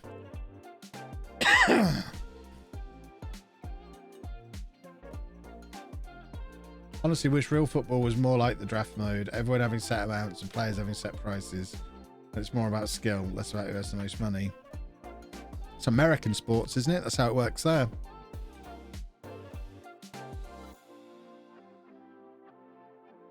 Didn't you struggle in this league with Nuneaton in the conference as well? Yeah, I always struggle in this league. You'll notice that in non-league to legend, we usually skip past having to get promoted out of the National League. I think we got promoted with Kettering last year. Did we? But that's because we did it first time of asking. If you can go in and do it first time, that's your best chance of doing it. As soon as you get stuck here year after year, stuck with the grind... Every year, each season, we're not producing a better team each year. We're just, it's a different team each year because we can't afford to keep the team together that we had before. Because every year the players want a pay rise and our budgets and stuff don't go up. So I hope it'll be this year. Because if it's not, I might get sacked.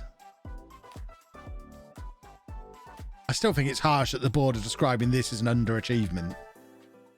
We're Leamington, for goodness sake.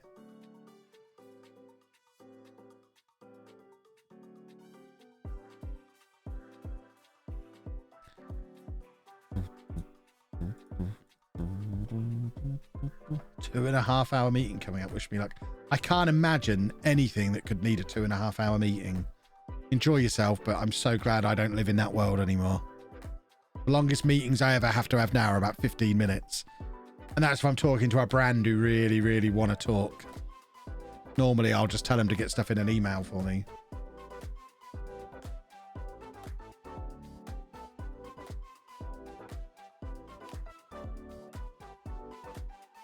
This is the same Leamington who had no ambition at the start, yeah. Anti-money laundering courses. Yikes.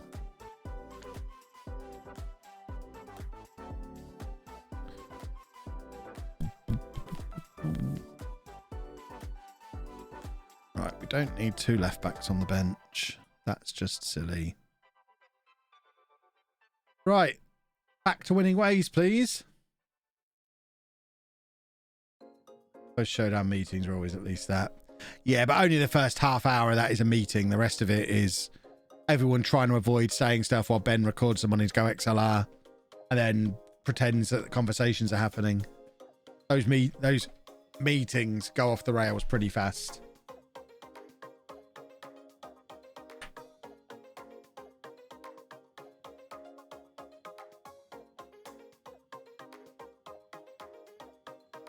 A good 20 minutes of the meeting on Sunday night was me talking through my woes of trying to buy a house, but watching the price keep going up.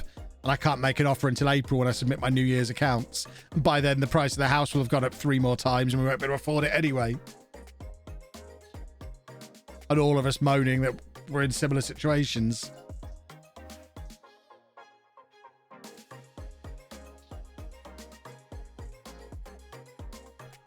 Oh, Worcester. Worcester. Alex Plays FM, thank you for 11 months.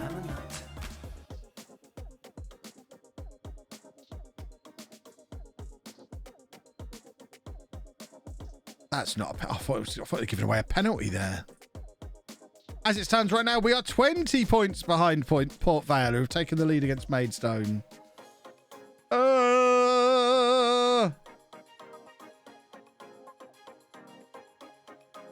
See, because we're a normal team, we're going to have these spells where we're not just relentless. Apparently the AI doesn't get those.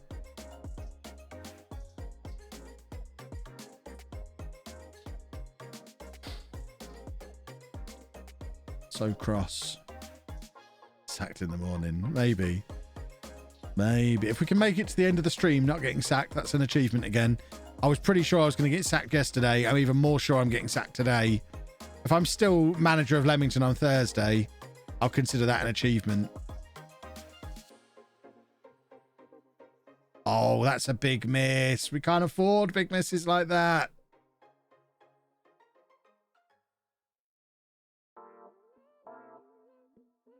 The board are expecting us to get automatic promotion through winning the title. And they are disappointed that we're only in 3rd place, comfortably in the playoffs.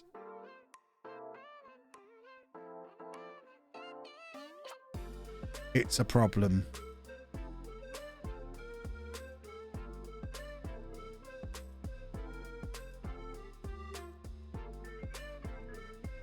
Despite the fact that we are nowhere near on the same financial footing as the other clubs around us. It's unreasonable by the board. I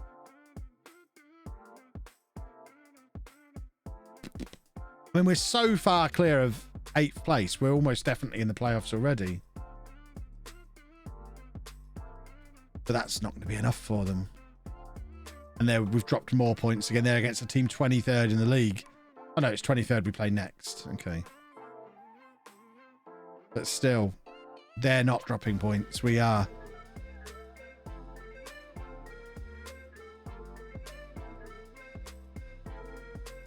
Getting sacked is better than accidentally resigning. There is always that.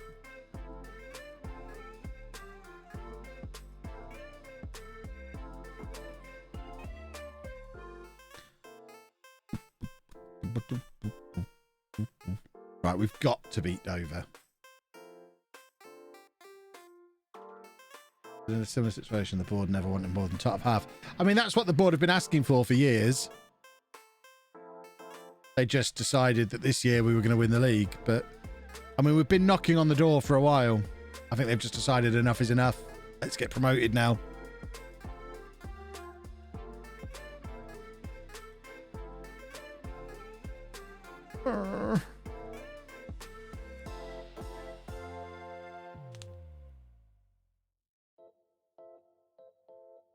Where are we in the league for wages? Like 19th. We just had a look at it now. Port Vale are paying double the wages we're paying. Barnsley now want Matthew Green. That's interesting because we're not even starting him. They must just want a 6'5" defender like I did. He's only started 10 games for us. I don't want to sell him. If they want him, he must be better than I think he is. Oh, it's 13th on wages, was it?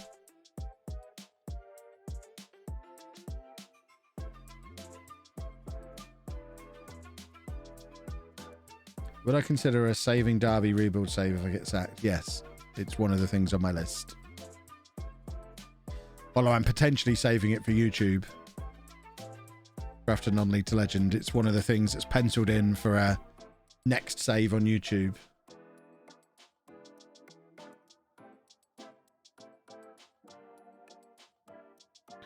Now Hull want Muller. I mean, they're 7th in the championship.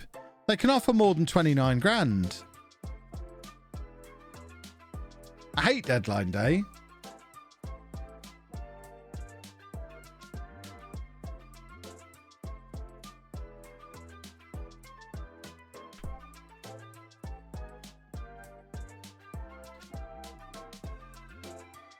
Derby save would be a great idea. Can you do what Rooney has done so far? I'll obviously do better than Rooney.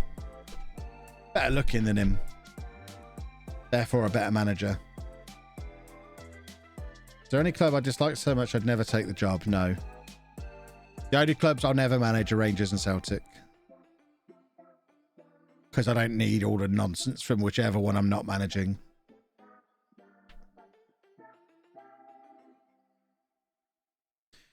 Rooney might be doing amazing, but how many times has he won the Streamer Showdown? Exactly.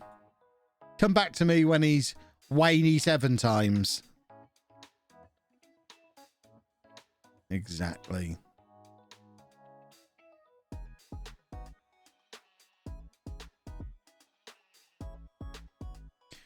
Wrexham would be a fun Twitch save. Tom's doing Wrexham at the moment, isn't he? Don't want to take food off his table. Because obviously I'd do it better than him.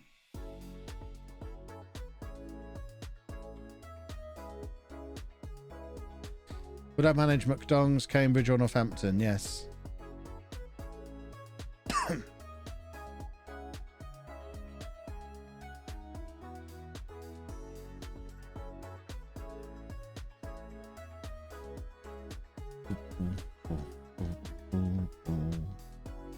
Would I ever take a big club and slowly destroy them without getting sacked?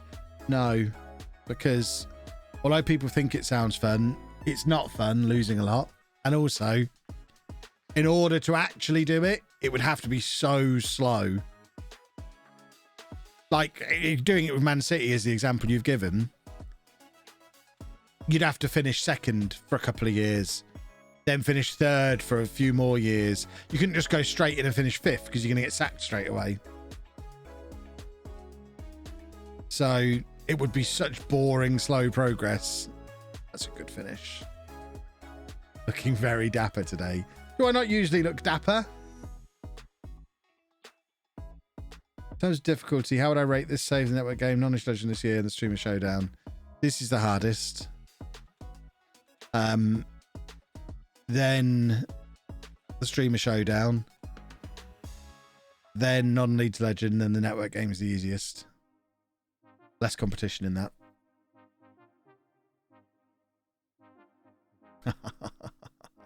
We'll have that penalty, please, and thank you.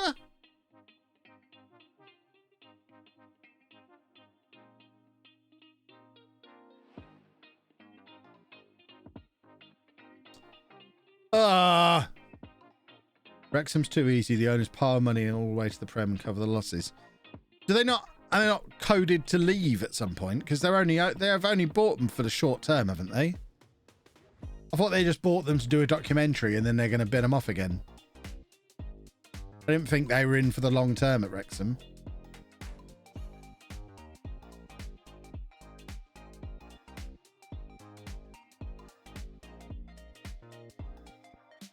Ryan Reynolds left in my second season in the Prem. Wow.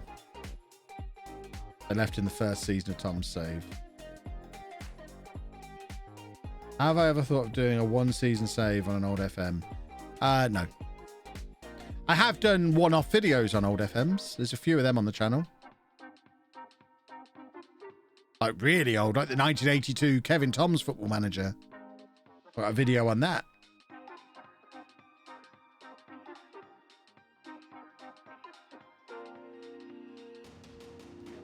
Ugh. Why do I think it's hard to get out of non-league this year compared to previous years? I don't think it particularly is harder this year. I think it's just hard. We talked about it half an hour ago. It's just hard to get out of non-league. Full stop. It's not a Football Manager thing. It's just hard to get out of the National League.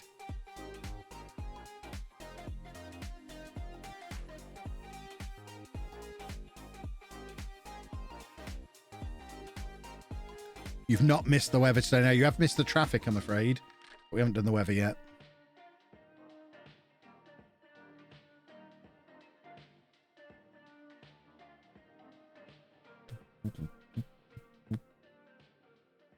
Because remember, we could have had a little bit of luck go our way. We've been in the playoff. We've had 2 playoff finals in this run. We've been in the playoff 2 other times, I think. So we've been in the playoffs in this league 4 times now, I think. You get a little bit of luck in any of them. And we're in League 1 by now.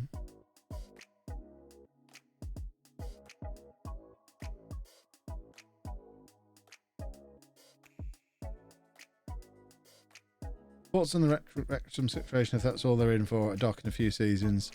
Well, as long as they don't leave them in a pile of debt, there's no harm done, really, is there?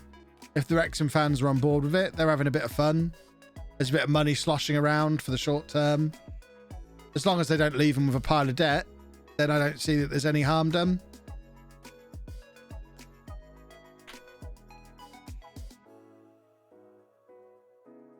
If they come in, commit to a load of long contracts, and then just withdraw funding and leave, then that's a problem. But hopefully they won't do that.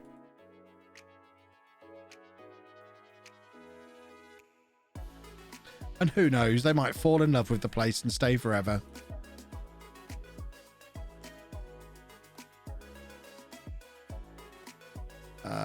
Right. Can we... No, we can't shuffle that really around.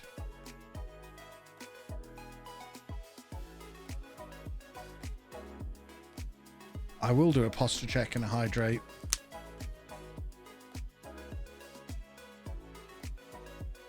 I seem to be pretty committed to getting them in the league. Excellent. Did we just score another free kick? Now Gilks is in on the action. I mean, that must have taken some persuading to tell Goodrum he's not taking it. And Gilks is just like one look over at Goodrum and said, there you go, that's why you're not taking that one, sunshine.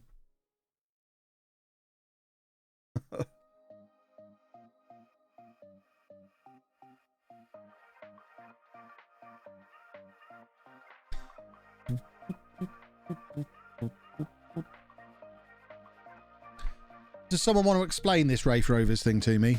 I genuinely have no idea what's going on. Is it suitable for the chat? Or is it something I don't want to know about? Not really. Yeah, let's not talk about it then. I'll have a look later. Steer clear. Probably not. Not PG. Yikes. Kind of want to know now. I'll have a look after stream. If Port Vale dropped some points, I think we've just made up some ground on Port Vale.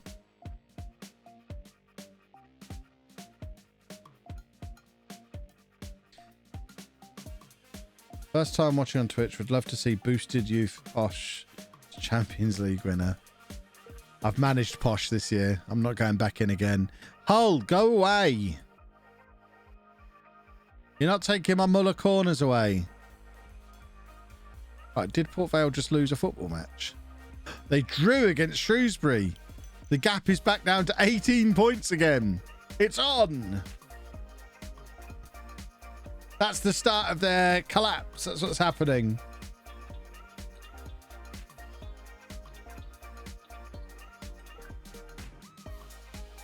They signed a player with a questionable past. Okay.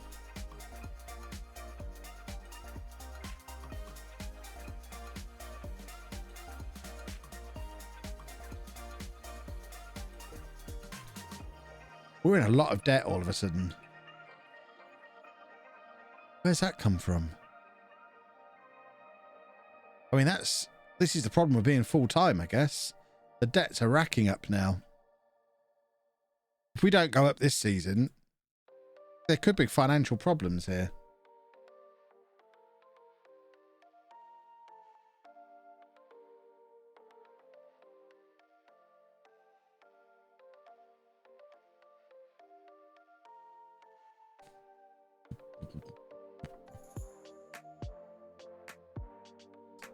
So, what's that? 11 games remaining. We've got to make up 18 points. It's still mathematically possible.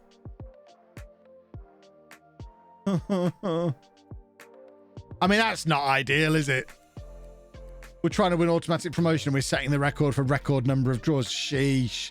13 draws. What are we doing? We need that.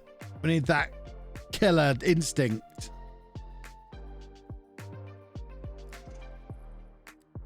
Why is full-time so expensive? How does the club break even? By getting more fans. Yeah, Gilks can play more football for a bit. Because if you look, we don't own our own ground and we only get about 1,000 people through the door. 1,000 to 1,500. Whereas if you compare us with Port Vale, their home attendances are 4,500 to 5,500. So that's how they can afford to spend double the wages we can, because they've got 3 times the fan base.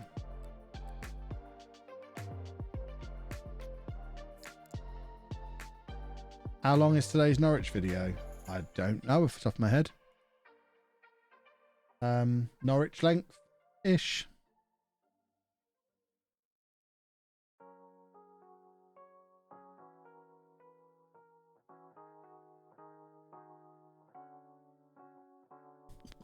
So again, I'm not begrudging the fact that Port Vale are the team who are going to win the league. They should be. They're the bigger team with more fans, more money. And finishing third for a club our size is fine. The only issue in all of this is that the board are insisting that we go up automatically. And there's only one automatic promotion spot. That's the problem. The problem isn't even Port Vale. The problem is our board. I can only hope we get a board takeover in the next month and they decide to keep me on and forget about the target the previous board set. There's always that. That might happen.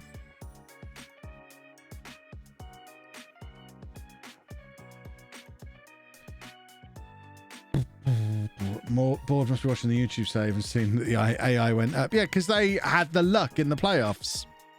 They didn't win the league. And all they've done since going up is hover in lower mid-table, which we could do. If we'd have gone up the first time we were in the playoffs 4 years ago, we'd be in the championship by now.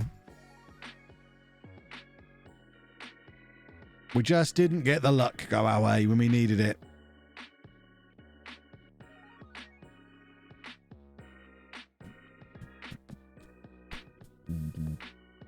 There we go. We'll take that penalty. Thank you very much. We're winning some penalties today as well. We draw a lot of fouls. It's good.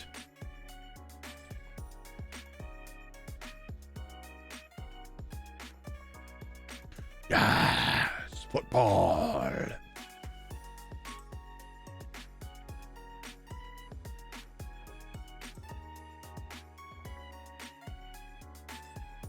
It's a good penalty, that boy. Port Vale drawing against Newport as well. Potentially points being dropped again. Oh, it's happening. It's happening. What happened to the board being happy stabilizing at this level? They went full time and realized the only way they could afford it was to be a football league club.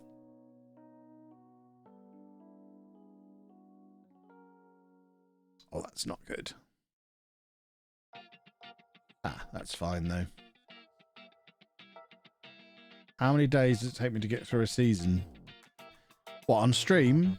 Probably 3 streams, maybe? So that's about 9 hours of actual playing the season time, then another stream to do the pre-season transfer stuff. So I think about 12 hours for a full season is about right. 12 to 15, maybe. Maybe it's a little over 12. I know back in the days when we used to do 24-hour streams, we could get through a couple of seasons in 24 hours.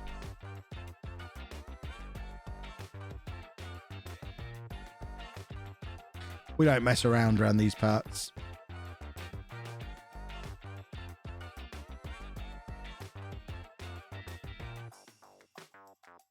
When are the 24-hour streams returning? When I start aging in reverse. I'm too old for all that now. I need my beauty sleep. I say that, maybe when I get this CPAP machine, maybe it'll become a reality again. But there's no way I'm staying awake all night now. I'm too old. I'm too sleep deprived. Subathon. It's finding the time to do a subathon. That's the problem. I need to be able to set aside an entire day, effectively an entire weekend to do a subathon. And with the showdowns happening once a month, and I have the kids every other weekend as well, that only really leaves 1 weekend a month. And sometimes Anna plans things. CPAP is a life changer. Hopefully. I had my referral from the GP today. I can't remember if I've told you the whole story. So I did the private diagnosis thing, the sleep test, and got the diagnosis privately. Went to see my GP and they said, okay, we now need to refer you to our sleep clinic people. I've now had that referral through and I should have an appointment with the sleep department at the hospital by the end of March. So it's still potentially a couple of months before I'm even recommended to get the CPAP. So it's not going to be anything that happens really soon. But fingers crossed, I'll get that. It's as life-changing as people say. I'll start looking 10 years younger. Start being all energetic. Make it even easier to drink less coffee. And we'll be golden.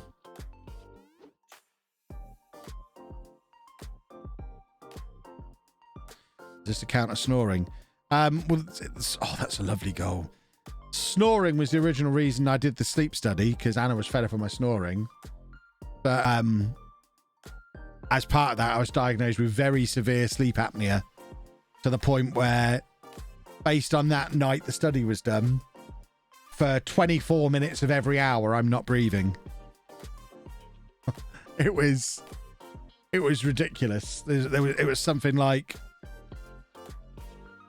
I can't even remember. I can't remember all the numbers, but I do remember that number. 24 minutes of every hour I'm not breathing.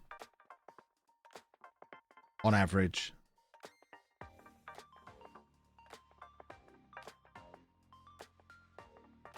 No point wasting breaths while sleeping. The only struggle is getting to sleep with a thing strapped to your face. Get a mask with a nice silicone pad and just keep trying. I don't think I'll struggle with that necessarily.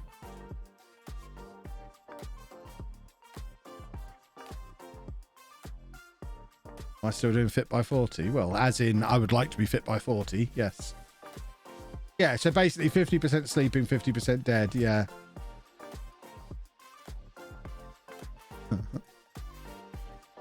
It's something like every 30 seconds or so, I stop breathing because my airway's blocked. And part of that, and the action of that happening then wakes me up. So I'm being woken up by not being able to breathe every 20 seconds or so. Which, as you can imagine, doesn't lead to very refreshing sleep when you're being woken up every 20 seconds or so. It's not ideal.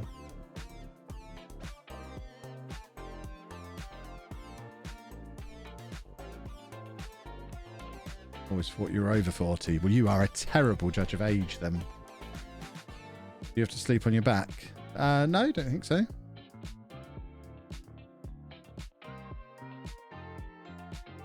Your body's shouting, Kev, you can't breathe every 20 seconds. Yeah, pretty much that.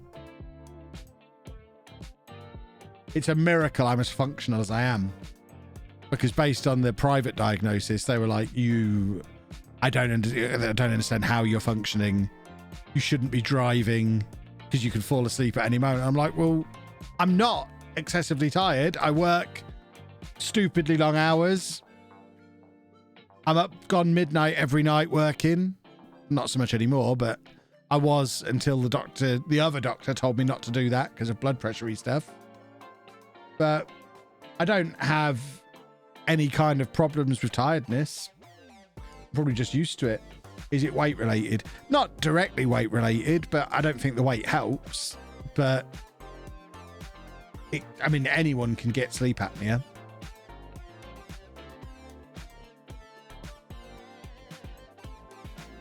Used to, if you fall asleep whilst driving, you'll wake up in 20 seconds. Silver lining and all that. Well, exactly. Oh, I should have said that to the doctor. They'd have loved that. How did I get the private diagnosis? I went on to the Philips Respironics website, paid them £150. They sent out me all the gear for a sleep study. I sent it back, and then a few days later, they sent me the diagnosis and all the results of the sleep study. I'm 22 and I have sleep apnea. Yeah, I mean, it can happen to anybody. You get babies that are born with it. I have an issue where all of my tubes are too small. It's why I suffer with kidney stones. It's why I have high blood pressure. I presume it's why I have sleep apnea. Anything tube shaped in my body is too narrow. Get bigger tubes. That's the solution. I need a tube replacement.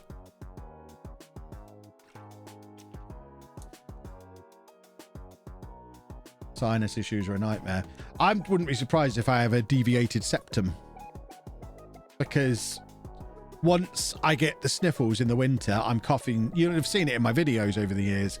Once I get the sniffles, I'm coughing for months. Because you get the nasty slimy business dripping down the back of your neck with a deviated septum. I think I've got that.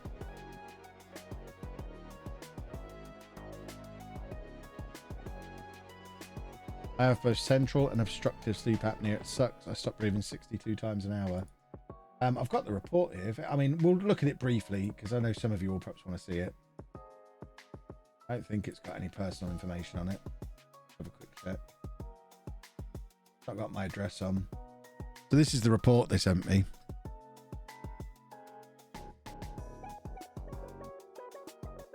So, yeah, you can see. So over the course of an hour, on average, overnight, I had 70 central apneas, 668 obstructive apneas over the course of the night. So 71 an hour. 60 mixed apnea. I don't know what they all mean, but bottom line, 95 times an hour I'm stopping breathing for an average of 18 seconds. There was at least one point where I wasn't breathing for a full 60 seconds. It's not ideal, is it? There you go. 90% of them are for longer than 35 seconds.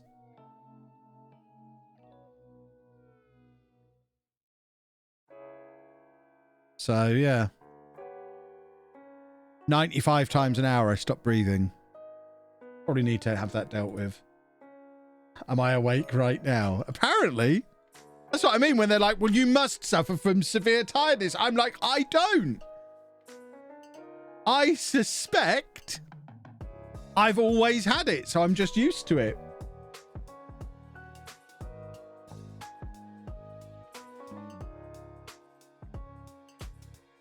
Did it say I was not snoring for less than a minute? Yeah.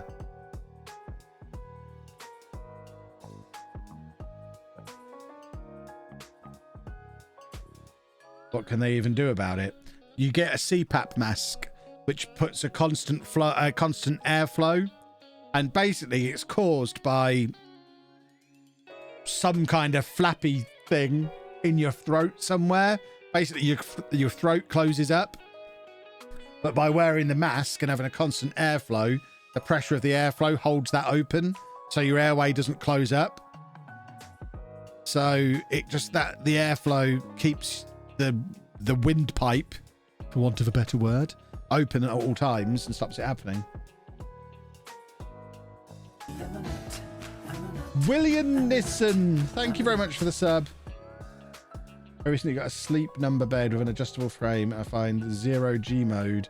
It has helped me get much better sleep. Nice.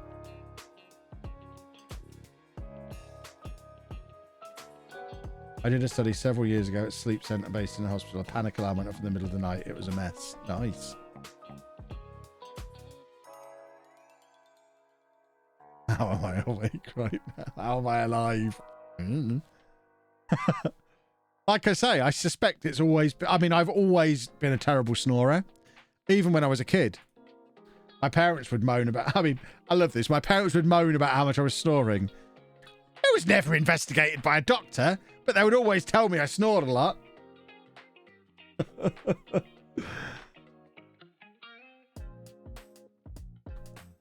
So I guess it's just always been a thing. It's probably the reason I have high blood pressure. Because like someone said, my heart rate went up as high as 145 at one point. My long-term resting heart rate while I'm sleeping is like 55, 56, according to my ring that I wear every night. And my oxygen saturation doesn't ever drop below 95%, according to this. But according to that, I guess this isn't quite as accurate as the full medical gear is. Right, it is the Fat Cup. So let's try and win it. Snoring is obstructive sleep apnea. Central is when your lungs stop working. Okay. You're used to it, don't see the negatives really until you experience the normal way. Yeah, absolutely. I've probably not had a proper night's sleep ever. It'll be remarkable. I'll be a new man. They said to me, I'll probably feel so much more energetic. I'll lose weight. It'll just be like a massive health boost once it's actually sorted.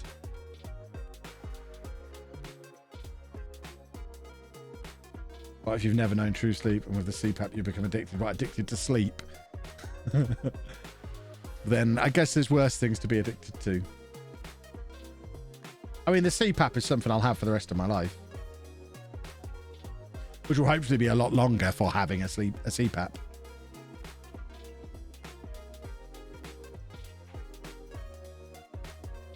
The form says 66.7 on average. Yeah, that is high while sleeping. But then I guess if I'm stopping breathing and it's firing up my heart rate, that's why.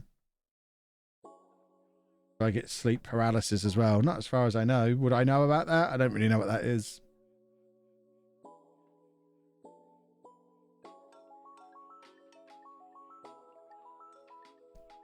Hopefully you use yours more than the wife uses hers. I don't think Anna will give me the option to not use it.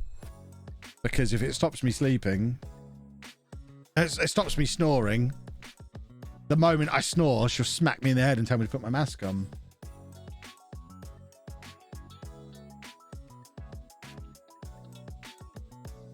I think somewhere on there,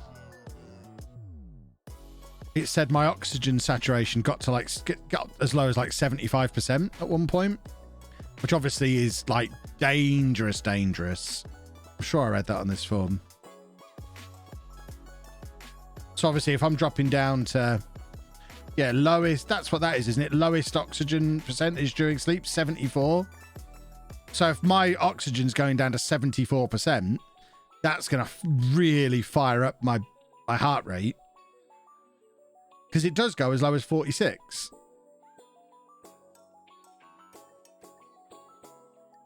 But obviously it's up and down all over the place, depending on whether I'm breathing or not. I'm snoring for 81% of the night.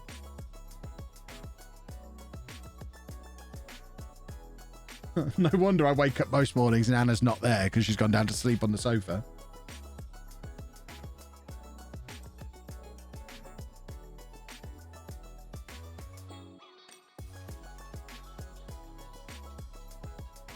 I have to get used to the mask noise. I imagine it's a lot quieter than the snoring noise.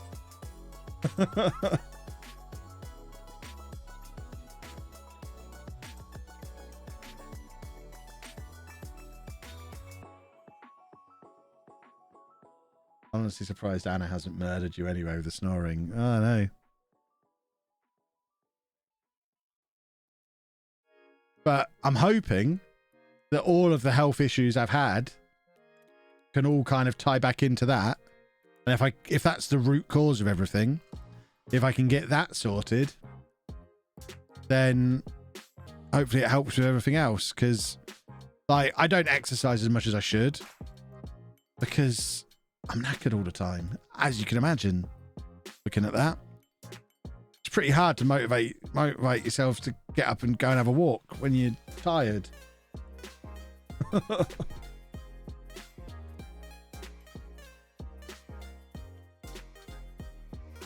Oh, I'm really looking forward to having it sorted.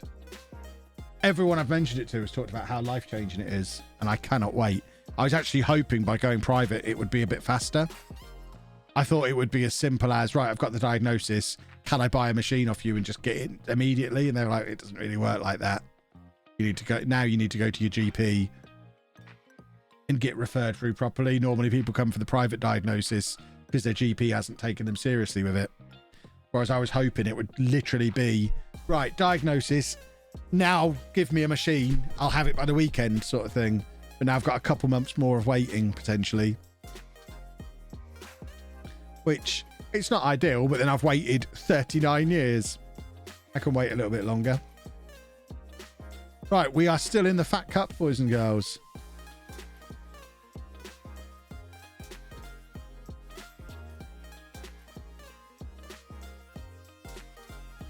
It's exactly what happened to me. I ended up paying cash to a very confused provider when my insurance would have leased it to me for free just to get it in my hands. Yeah, I would be well up for that.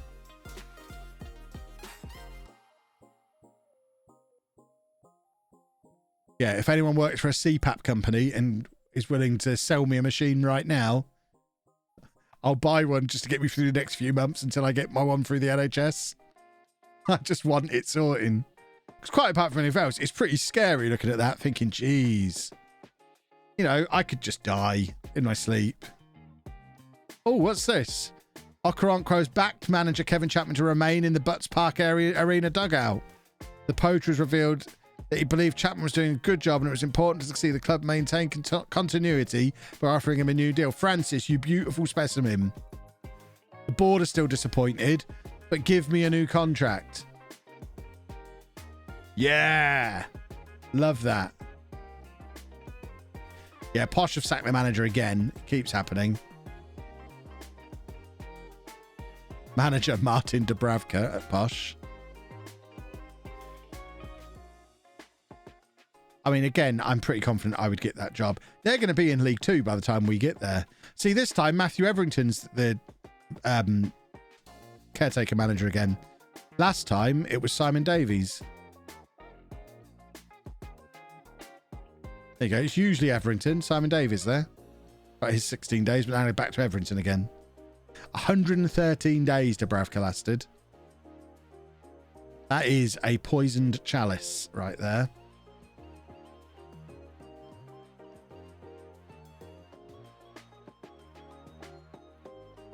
Most of years you'll be cruising to the title with this points tally. Yeah. But it's been the case for the last couple of years in this division. I keep going back to it, but we've had some pretty impressive points totals and not been winning the league. It's just turned into an impossible league. My brother-in-law has a CPAP and him and his wife weren't prepared for how noisy the machine is. Like I say, it's a small price to pay. It's got to be quieter than the snoring.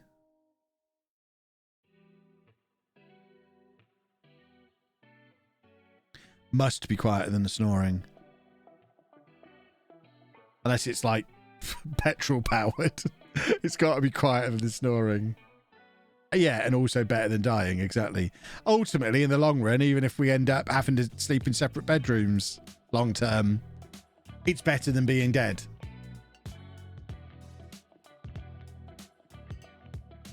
What leagues do I run? I've got tier 10 teams of League 2, turn pro, no one will sign. I'm not sure what leagues we've got up and running in this one. There you go, that's what we're running on this save.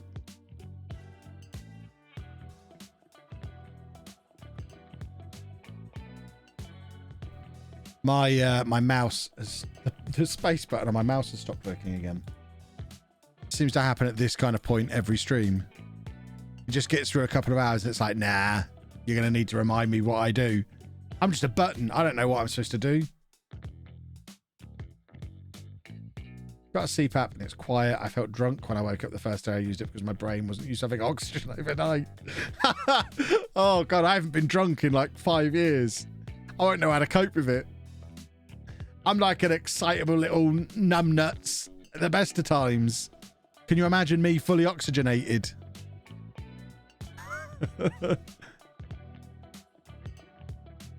Long time lurkers. First year of me following your content regularly from both start YouTube and YouTube. One question. Do you try to continue different clubs from non-intelligent save, or is this a Leamington? Yeah, this is just a Leamington thing. I got attached. I felt like we had unfinished business. Right, what round is this that we're in the Fat Cup now? The quarterfinal. We're going to win the Fat Cup. I think winning the Fat Cup, someone said it earlier, winning the Fat Cup's going to save the job. It sounds about like what you'd expect Air Force through a plastic tube sounds like. Well, I think that's fine. I can cope with that. I mean, it's not really me who has to cope with it. I'm sure Anna can cope with that as well. I mean, she's gone 10 years putting up with the snoring.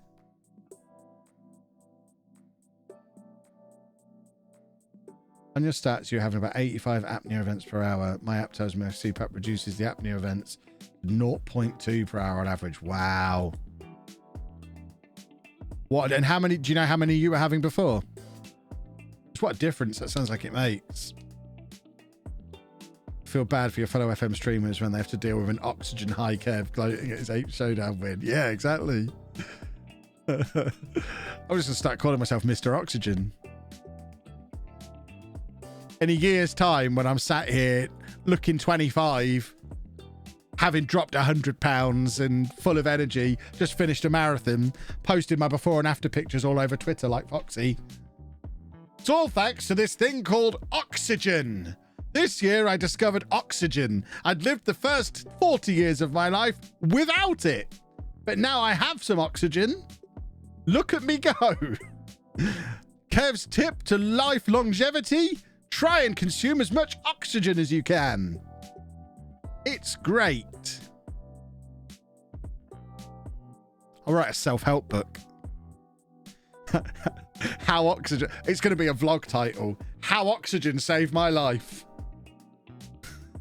I can see it all now. It's going to be brilliant.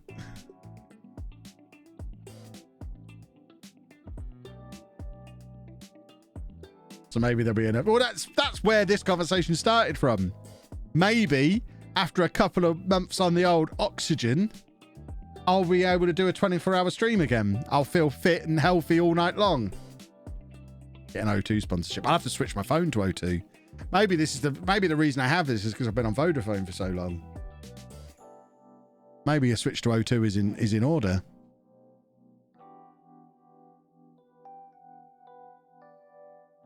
You think chronic lack of sleep has had a profound effect on my life now? You know, you've almost certainly had this underlying issue. I guess. Hello, Anna. No. I don't think this. You don't think what? A different fire. Well, let's get him a new one. These are like a tenner. I've got one. Oh, there you go then. Oh, we can buy you a new one. They're like a tenner. I've just been telling this lot about how I'm going to start taking oxygen. The CPAP thing. We've just been looking through my results. Yeah, Anna wants one as well now because she snores as well. So we're going to get Anna a test as well. We might both be sat there hooked up to machines. Can you get a his and hers machine? That'd be amazing. Just have the masks dangling down above our beds like on our bed like on an aeroplane. It's gonna be great. I'm gonna be like Superman. Do what? Do Xboxes get hot when they're on, folks? Is his Xbox getting hot then? I mean, it's going to be less ventilated because it's got that case around it now. We are losing, but I just want to show everybody what we've done with Andy's Xbox, because if you don't know, we got him an Xbox for Christmas. It lasted him 3 or 4 days before he threw it out of his 3 days before he threw it out of his bedroom window because reasons. So we've now got him one of these that we've just fitted today, which is a little box. It's actually designed for an Xbox One. They don't make them for this Xbox, but it's the kind of display case you get at like Comic-Con and events like that, where it's we've been there this morning. I've screwed that into this cabinet so it doesn't move, and then it's a lockable case and the wires poke through the holes, but obviously it's not going to be as well ventilated now. And apparently it's running hot. Do they run hot anyway? But he's... I'm guessing by the big fan. Yeah. But he's not had it for a month, so he's been looking forward to getting it back. And it's sat there in his room now, but he's running really hot.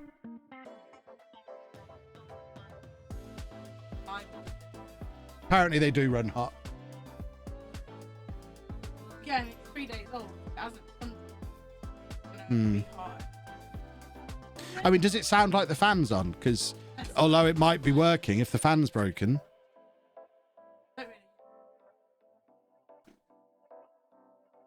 I guess we just have to monitor it.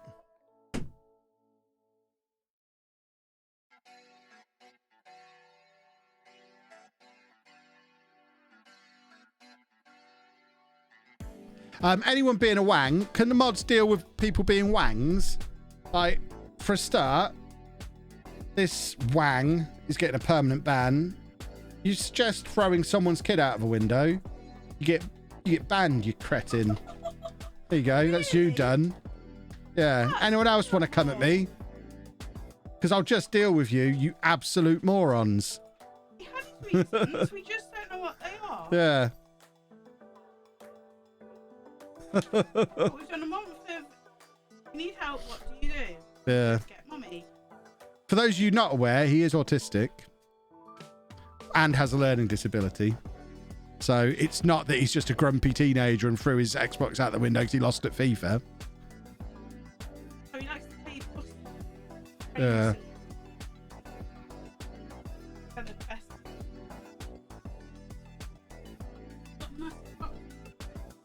I've got a box. What sort of box?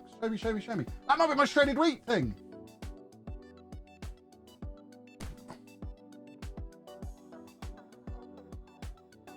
This might be the shredded wheat care package.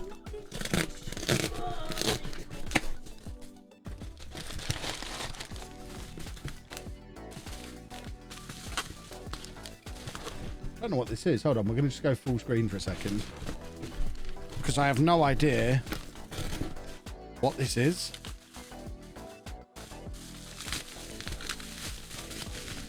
If they've sent me stuff that's not actually got any shredded wheat in, that's less use to me. What the hell? Oh, it's nothing exciting. Oh, cat. It's just my perfume. This isn't... Oh, I got a diffuser. It was free. They gave me a free diffuser. Oh, your sunny one? No, it's different smell. They didn't have it for my smell. That one is, I don't know, some design. I don't know. But yeah, I've just got some beard oil and some aftershave. It's less exciting. I thought that was going to be the shredded wheat box. There you go. Anna gets a diffuser.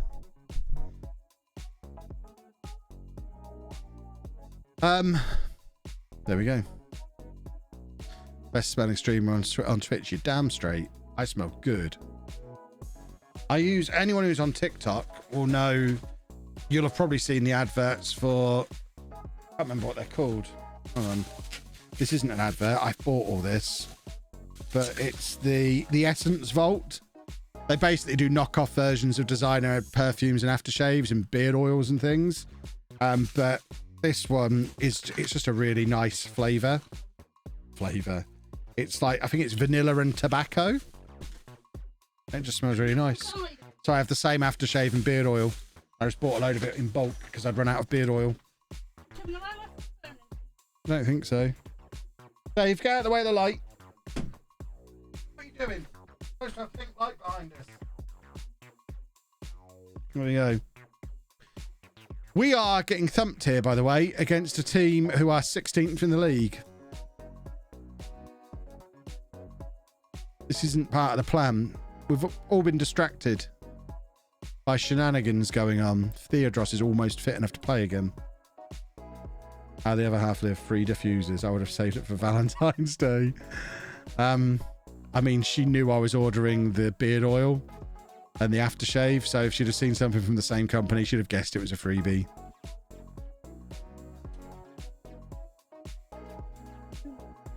What? What have you done? What, the keys to his Xbox? Oh, for goodness sake. She's lost the keys for the Xbox cabinet.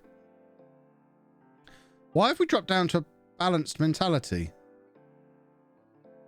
We're normally on positive.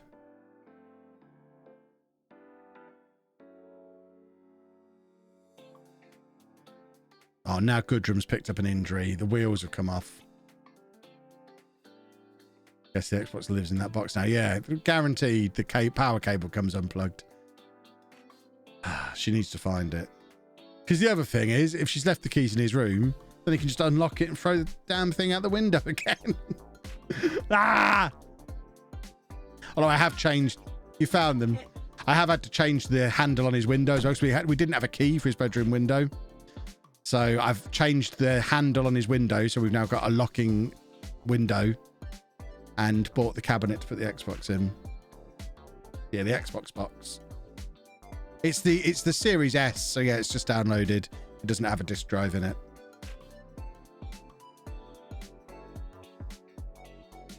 That is the result that could get me invited in to see the board. Tried beard oil, but never bothered with it after a few times. My skin feels weird if I don't use beard oil, because obviously I'm moisturising the rest of my face. The beard oil is just moisturising under my beard. And then I use beard balm to shape my beard. I am very pretty. I look after myself. I look after my face and my skin.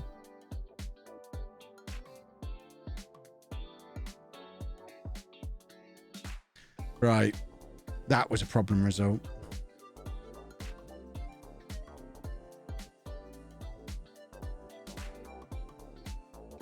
No, what?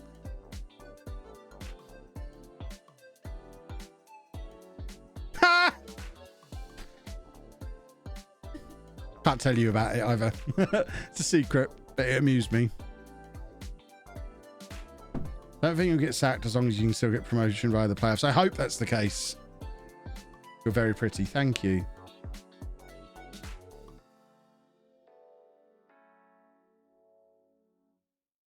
I'm a woman with a beard. Absolutely I am. Absolutely I am. I've got out of focus again. What's the point in spending all this money on product if I let the camera go out of focus? See, I've got a little bit of shine going on now, but with 20 minutes of the stream left, do I want a powder? Because then I have to use my makeup remover later. Might just leave the powder off and have shiny head for 20 minutes.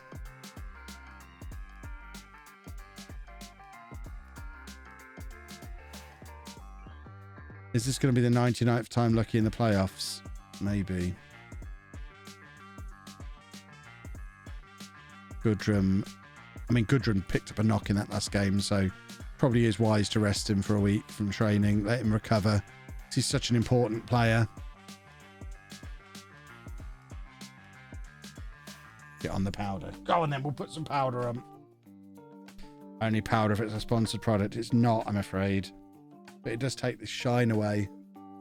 It's the shine from the lights. I'm not sweaty. Look, proof I'm not sweaty. I'm wearing a light shirt and there's no pit stains. But you just have to take a little bit of the shine away. Because I'm sat here under studio lights. See? Isn't that better? We all agree that's better. That's much better. You use powder. What kind of high budget production is this? That's why That's why Kevy 8 times nearly. That was a brave arm raise. I knew I wasn't sweating.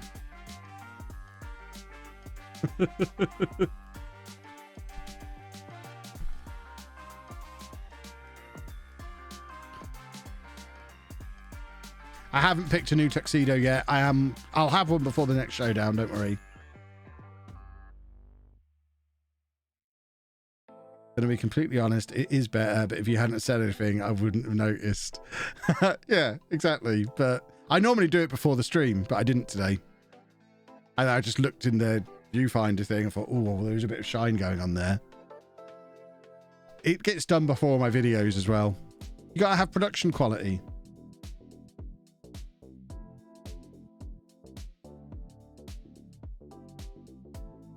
Bendy, definitely. I love the fact that I'm assuming we're talking about Benji, but I don't mind calling him Bendy. And yeah, I bet he doesn't use powder. He's not as pretty as me. Bearing in mind, he's only 9 years younger. I look better. I'm the pretty one. I'm Mr. Handsome of the Football Manager community. Me and Curty, we're the lookers.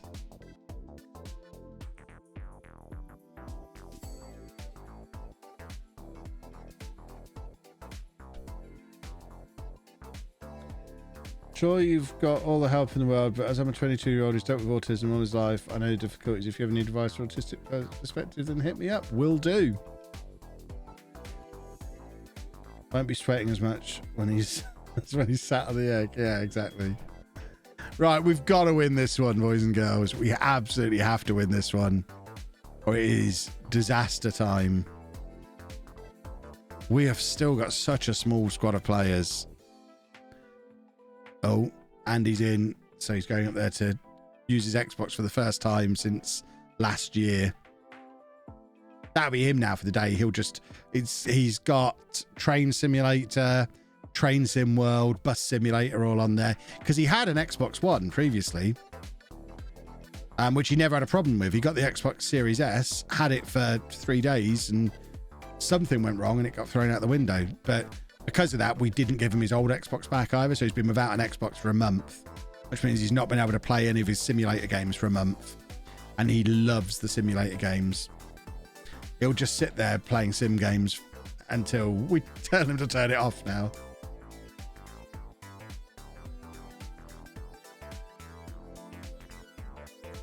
My partner's a route planner 3D artist for the people who make Train Simulator. Well, that's awesome. I could lose entire days on those games. Yeah, he loves them. Yeah, he's got Goat Simulator as well. His other favorite one is Just Die Already. He loves Just Die Already, which is similar to Goat Simulator. I think it's the same people who did Goat Simulator. But his main Christmas present was the Xbox with Bus Simulator, which he hadn't had before. So I think something about on Bus Simulator didn't work properly, and he fell out with it. Yeah, we like a simulator game in this house.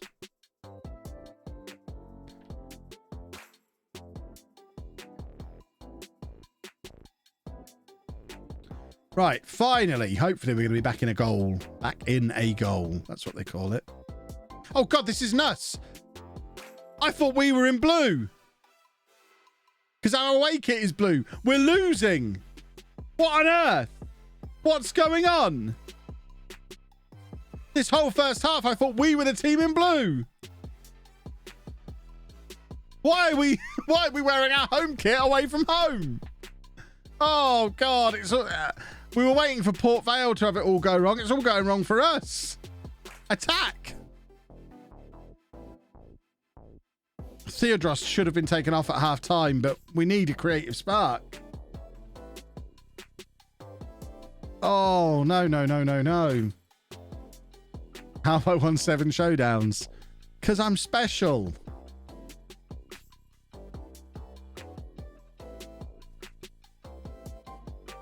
Ah! Yeah, this is losing simulator. That's right. Thing is, Port Vale are bottling as well. Because Port Vale are losing. Port Vale are having their run of bad form. We're still less points behind them now than we were 3 matches ago. They're having their dodgy spell and we're doing it at the same time. What is going on?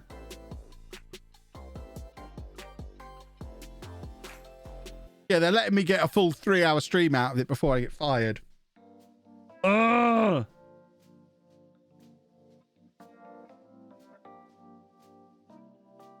LOLLUJO. God, I'm glad I don't lose very often, because that would be a horrible thing to be called.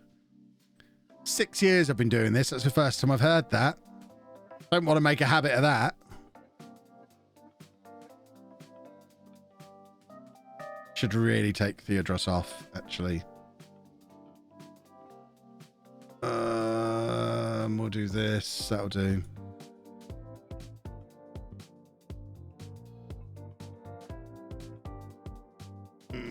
Hydrate. I will. That'll be used in the next showdown. It won't. There'll be no opportunity to use it in the next showdown. I'm just going to keep winning consecutive showdowns until they don't let me come back. I'm going to make Ben force me onto the lowdown. Come on.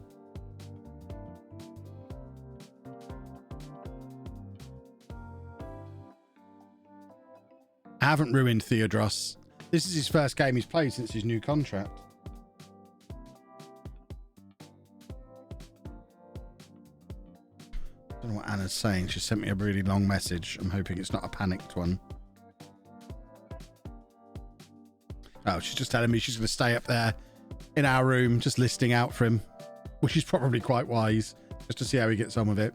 Have I ever played Destiny? A little bit. I'm not really a shooter guy these days.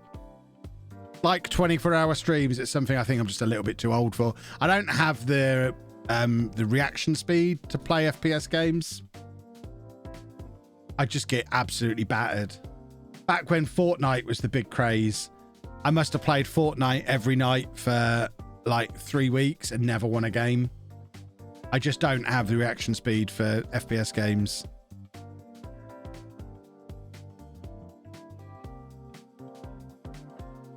That is really not ideal. I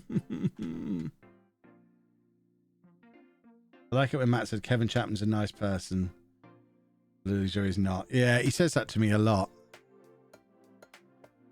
He's trying to make that a thing. I need to stop letting him have any time with Kevin Chapman. Make him have LOLLUJO every time he interacts with me.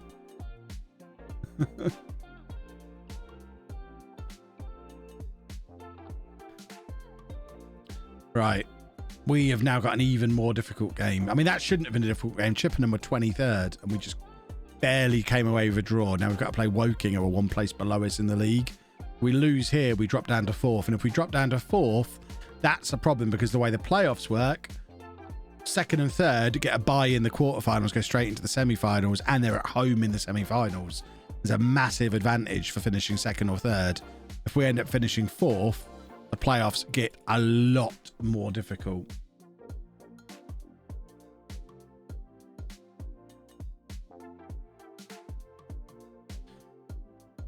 Oh, and now Kyozu's out for the season with a broken leg.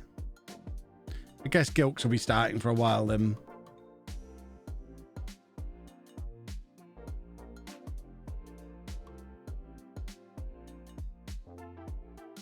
I mean, I talked on Zealand's podcast about there being a difference between Kev and LOLLUJO.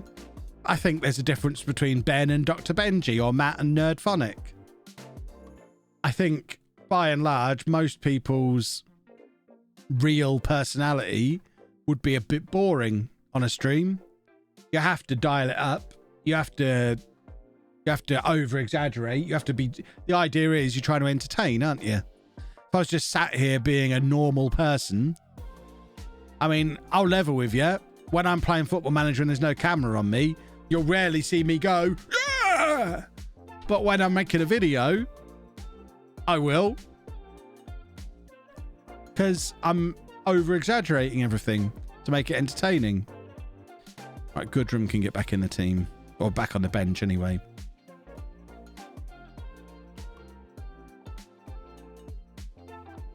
We all have a work person and a friend person. Yeah, exactly. I imagine you're always playing with your springs. Yeah, that's just because I fidget with stuff. We've got Ted Lasso's turned up, believe. Right. My assistant manager's being no use to me here. These fans turn up through... I don't know why I pointed finger to say that was a terrible team talk. You mean you don't ring the bell when you score off camera? Believe it or not, I don't.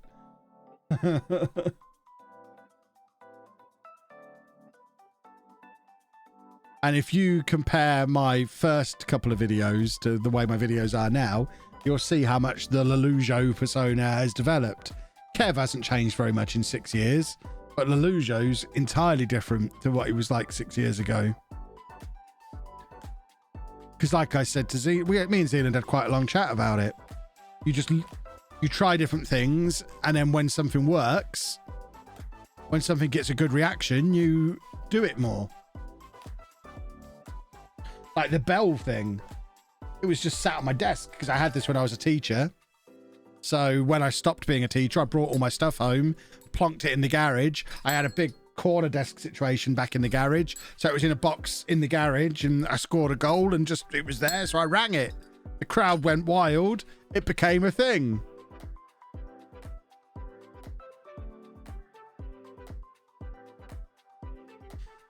Oni Joshin, thank you very much for 4 months.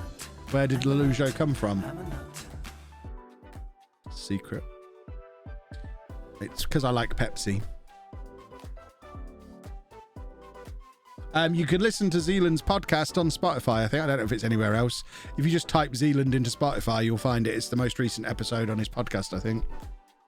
What did I teach? Computer science. How much, if any, of LOLLUJO has formed in my teaching days? Well, I did 2 years of YouTube while I was still a teacher. So, some of it.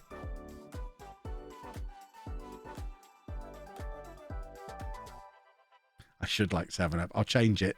For the next month, I'll change my answer to because I like 7-Up. And I'll go back up to the CM Punk answer when I'm Kevy 8 times.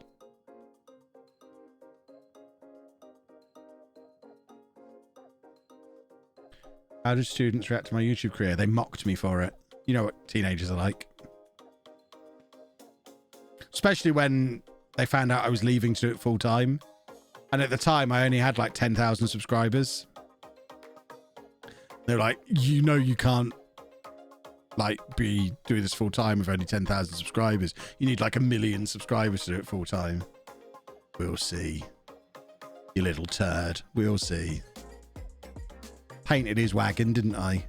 Yeah. You little turd.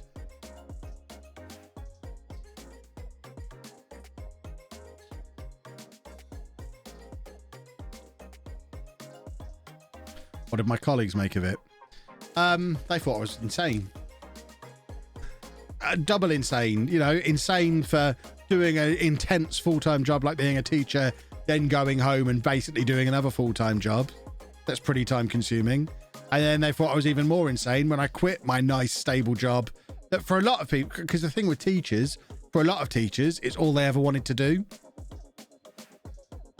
And they couldn't dream of ever doing anything else. For me, teaching was just a convenient thing to do. So I was never planning to be a teacher for a long time, but they thought I was insane. That's unfortunate, that late goal, because we'd closed the gap on Port Vale to 15 points temporarily there. Whereas now it's back out to 17 points again. But at least Woking stay below us. How did you manage to balance it all? By not sleeping very much. Is this the last match day? No, we'll probably squeeze in one more. I wanted to be a teacher for ages and knew I hated it a week into my first full-time job. See, I never really desperately wanted to do it, but at the same time, I never really hated it either. Because I never let it take over the way some teachers do. I was very strict about work-life balance then. Mainly because I was balancing it with doing YouTube at home. So I would be out of there at 4 o'clock every day and I never brought work home with me. If I had extra stuff I needed to do, I'd just go in earlier the next day, but I never let it bleed over into my evenings. I would be home by 5 every day.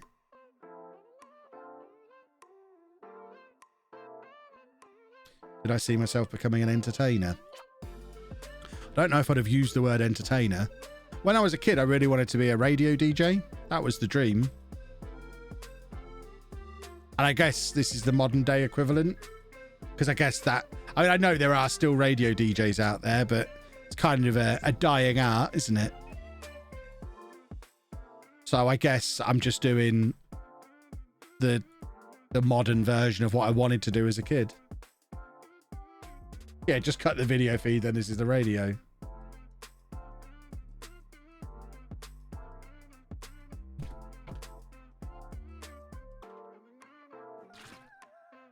Yeah, what's a radio? What music does Kev listen to these days? Not very much.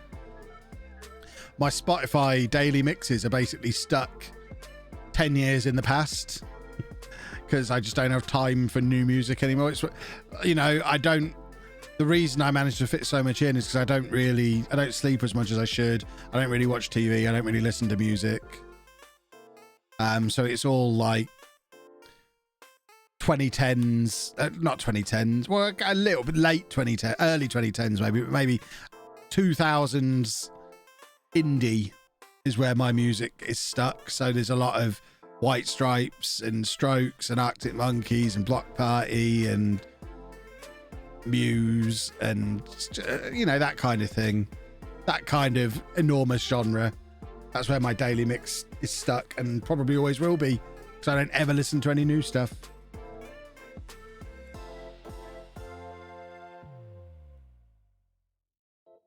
Yeah, elevator music for 3 hours most days. Yeah, my Spotify Wrapped is wrecked these days because it's all this trash. It's heartbreaking, really.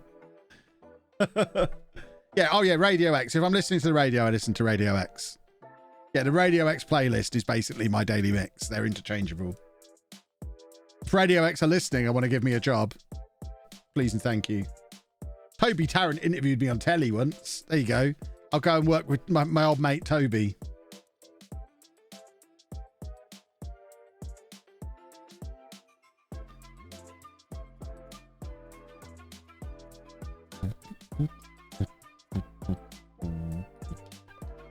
Yeah, there'll be some Two Door Cinema Club mixed in there.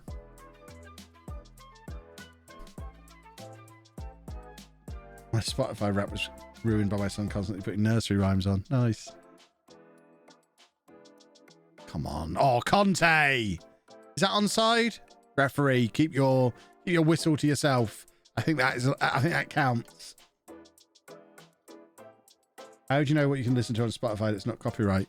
I listen exclusively to Stream Beats for streams or Epidemic Sound. I haven't used Epidemic Sound for a while, but I've got an Epidemic Sound membership as part of my YouTube network that I use for vlog music sometimes. So I used to use that, but I prefer the Stream Beats stuff. So I just search for Stream Beats and it's all the Harris Heller stuff, and he puts the license agreement on his website so you can have it downloaded and tucked in. What uni did I go to? It depends if you're British or American. If you're American, I went to university in Cambridge. Sure. Cambridge. Yeah. It makes me say, I because I went to uni late, I went to University Centre Peterborough, which is part of Anglia Ruskin. But it's Cambridge. Yeah. And then I did my teacher training in Bedford. Or Bedfordshire. Come on, boys.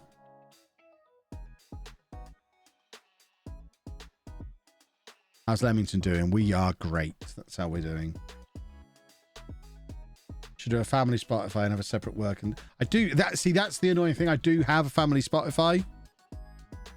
Because Anna and the girls have got accounts. I think Andy's got one as well on his little Google thing that he has in his room. Because he's a big Beyonce fan. Bet you didn't know that about Andy. Loves Beyonce.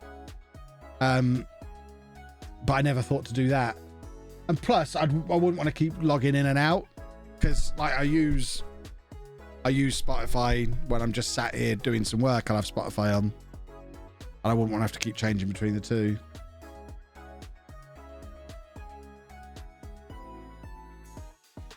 I went to someone else's stream. They were listening to the same playlist. In my head, they were listening to my music. Yes, it's the spirit.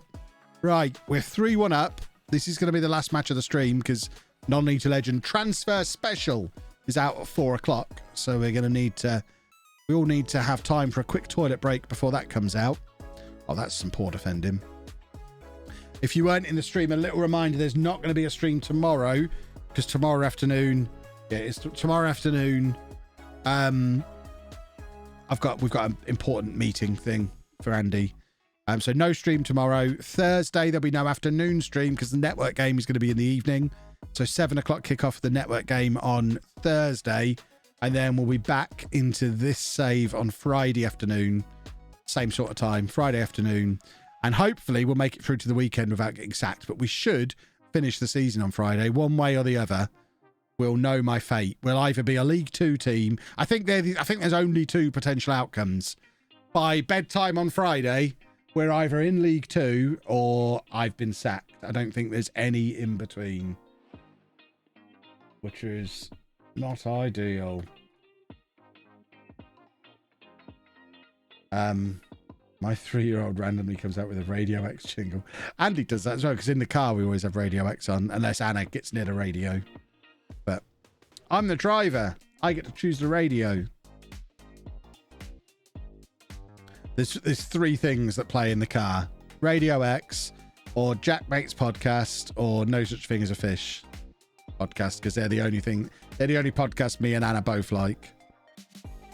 Or we'll have Radio X on. I haven't decided what will happen if I get sacked, to be honest. I'm just hoping I don't get sacked.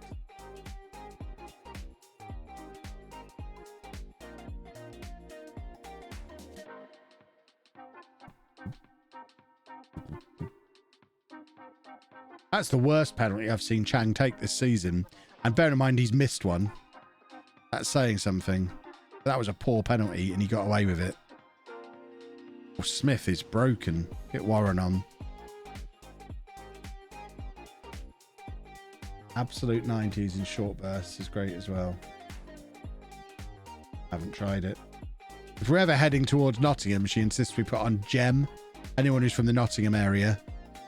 Gem 106. That was her favourite. That was her Nottingham station that she used to like, that basically plays Girls Aloud and just stuff from when she was young. Glad we don't live in Nottingham.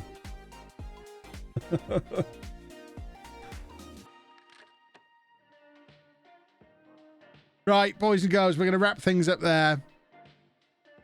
I live on Heart. Oh, God, I can't stand Heart. Don't get me started on local radio. Heart is the worst.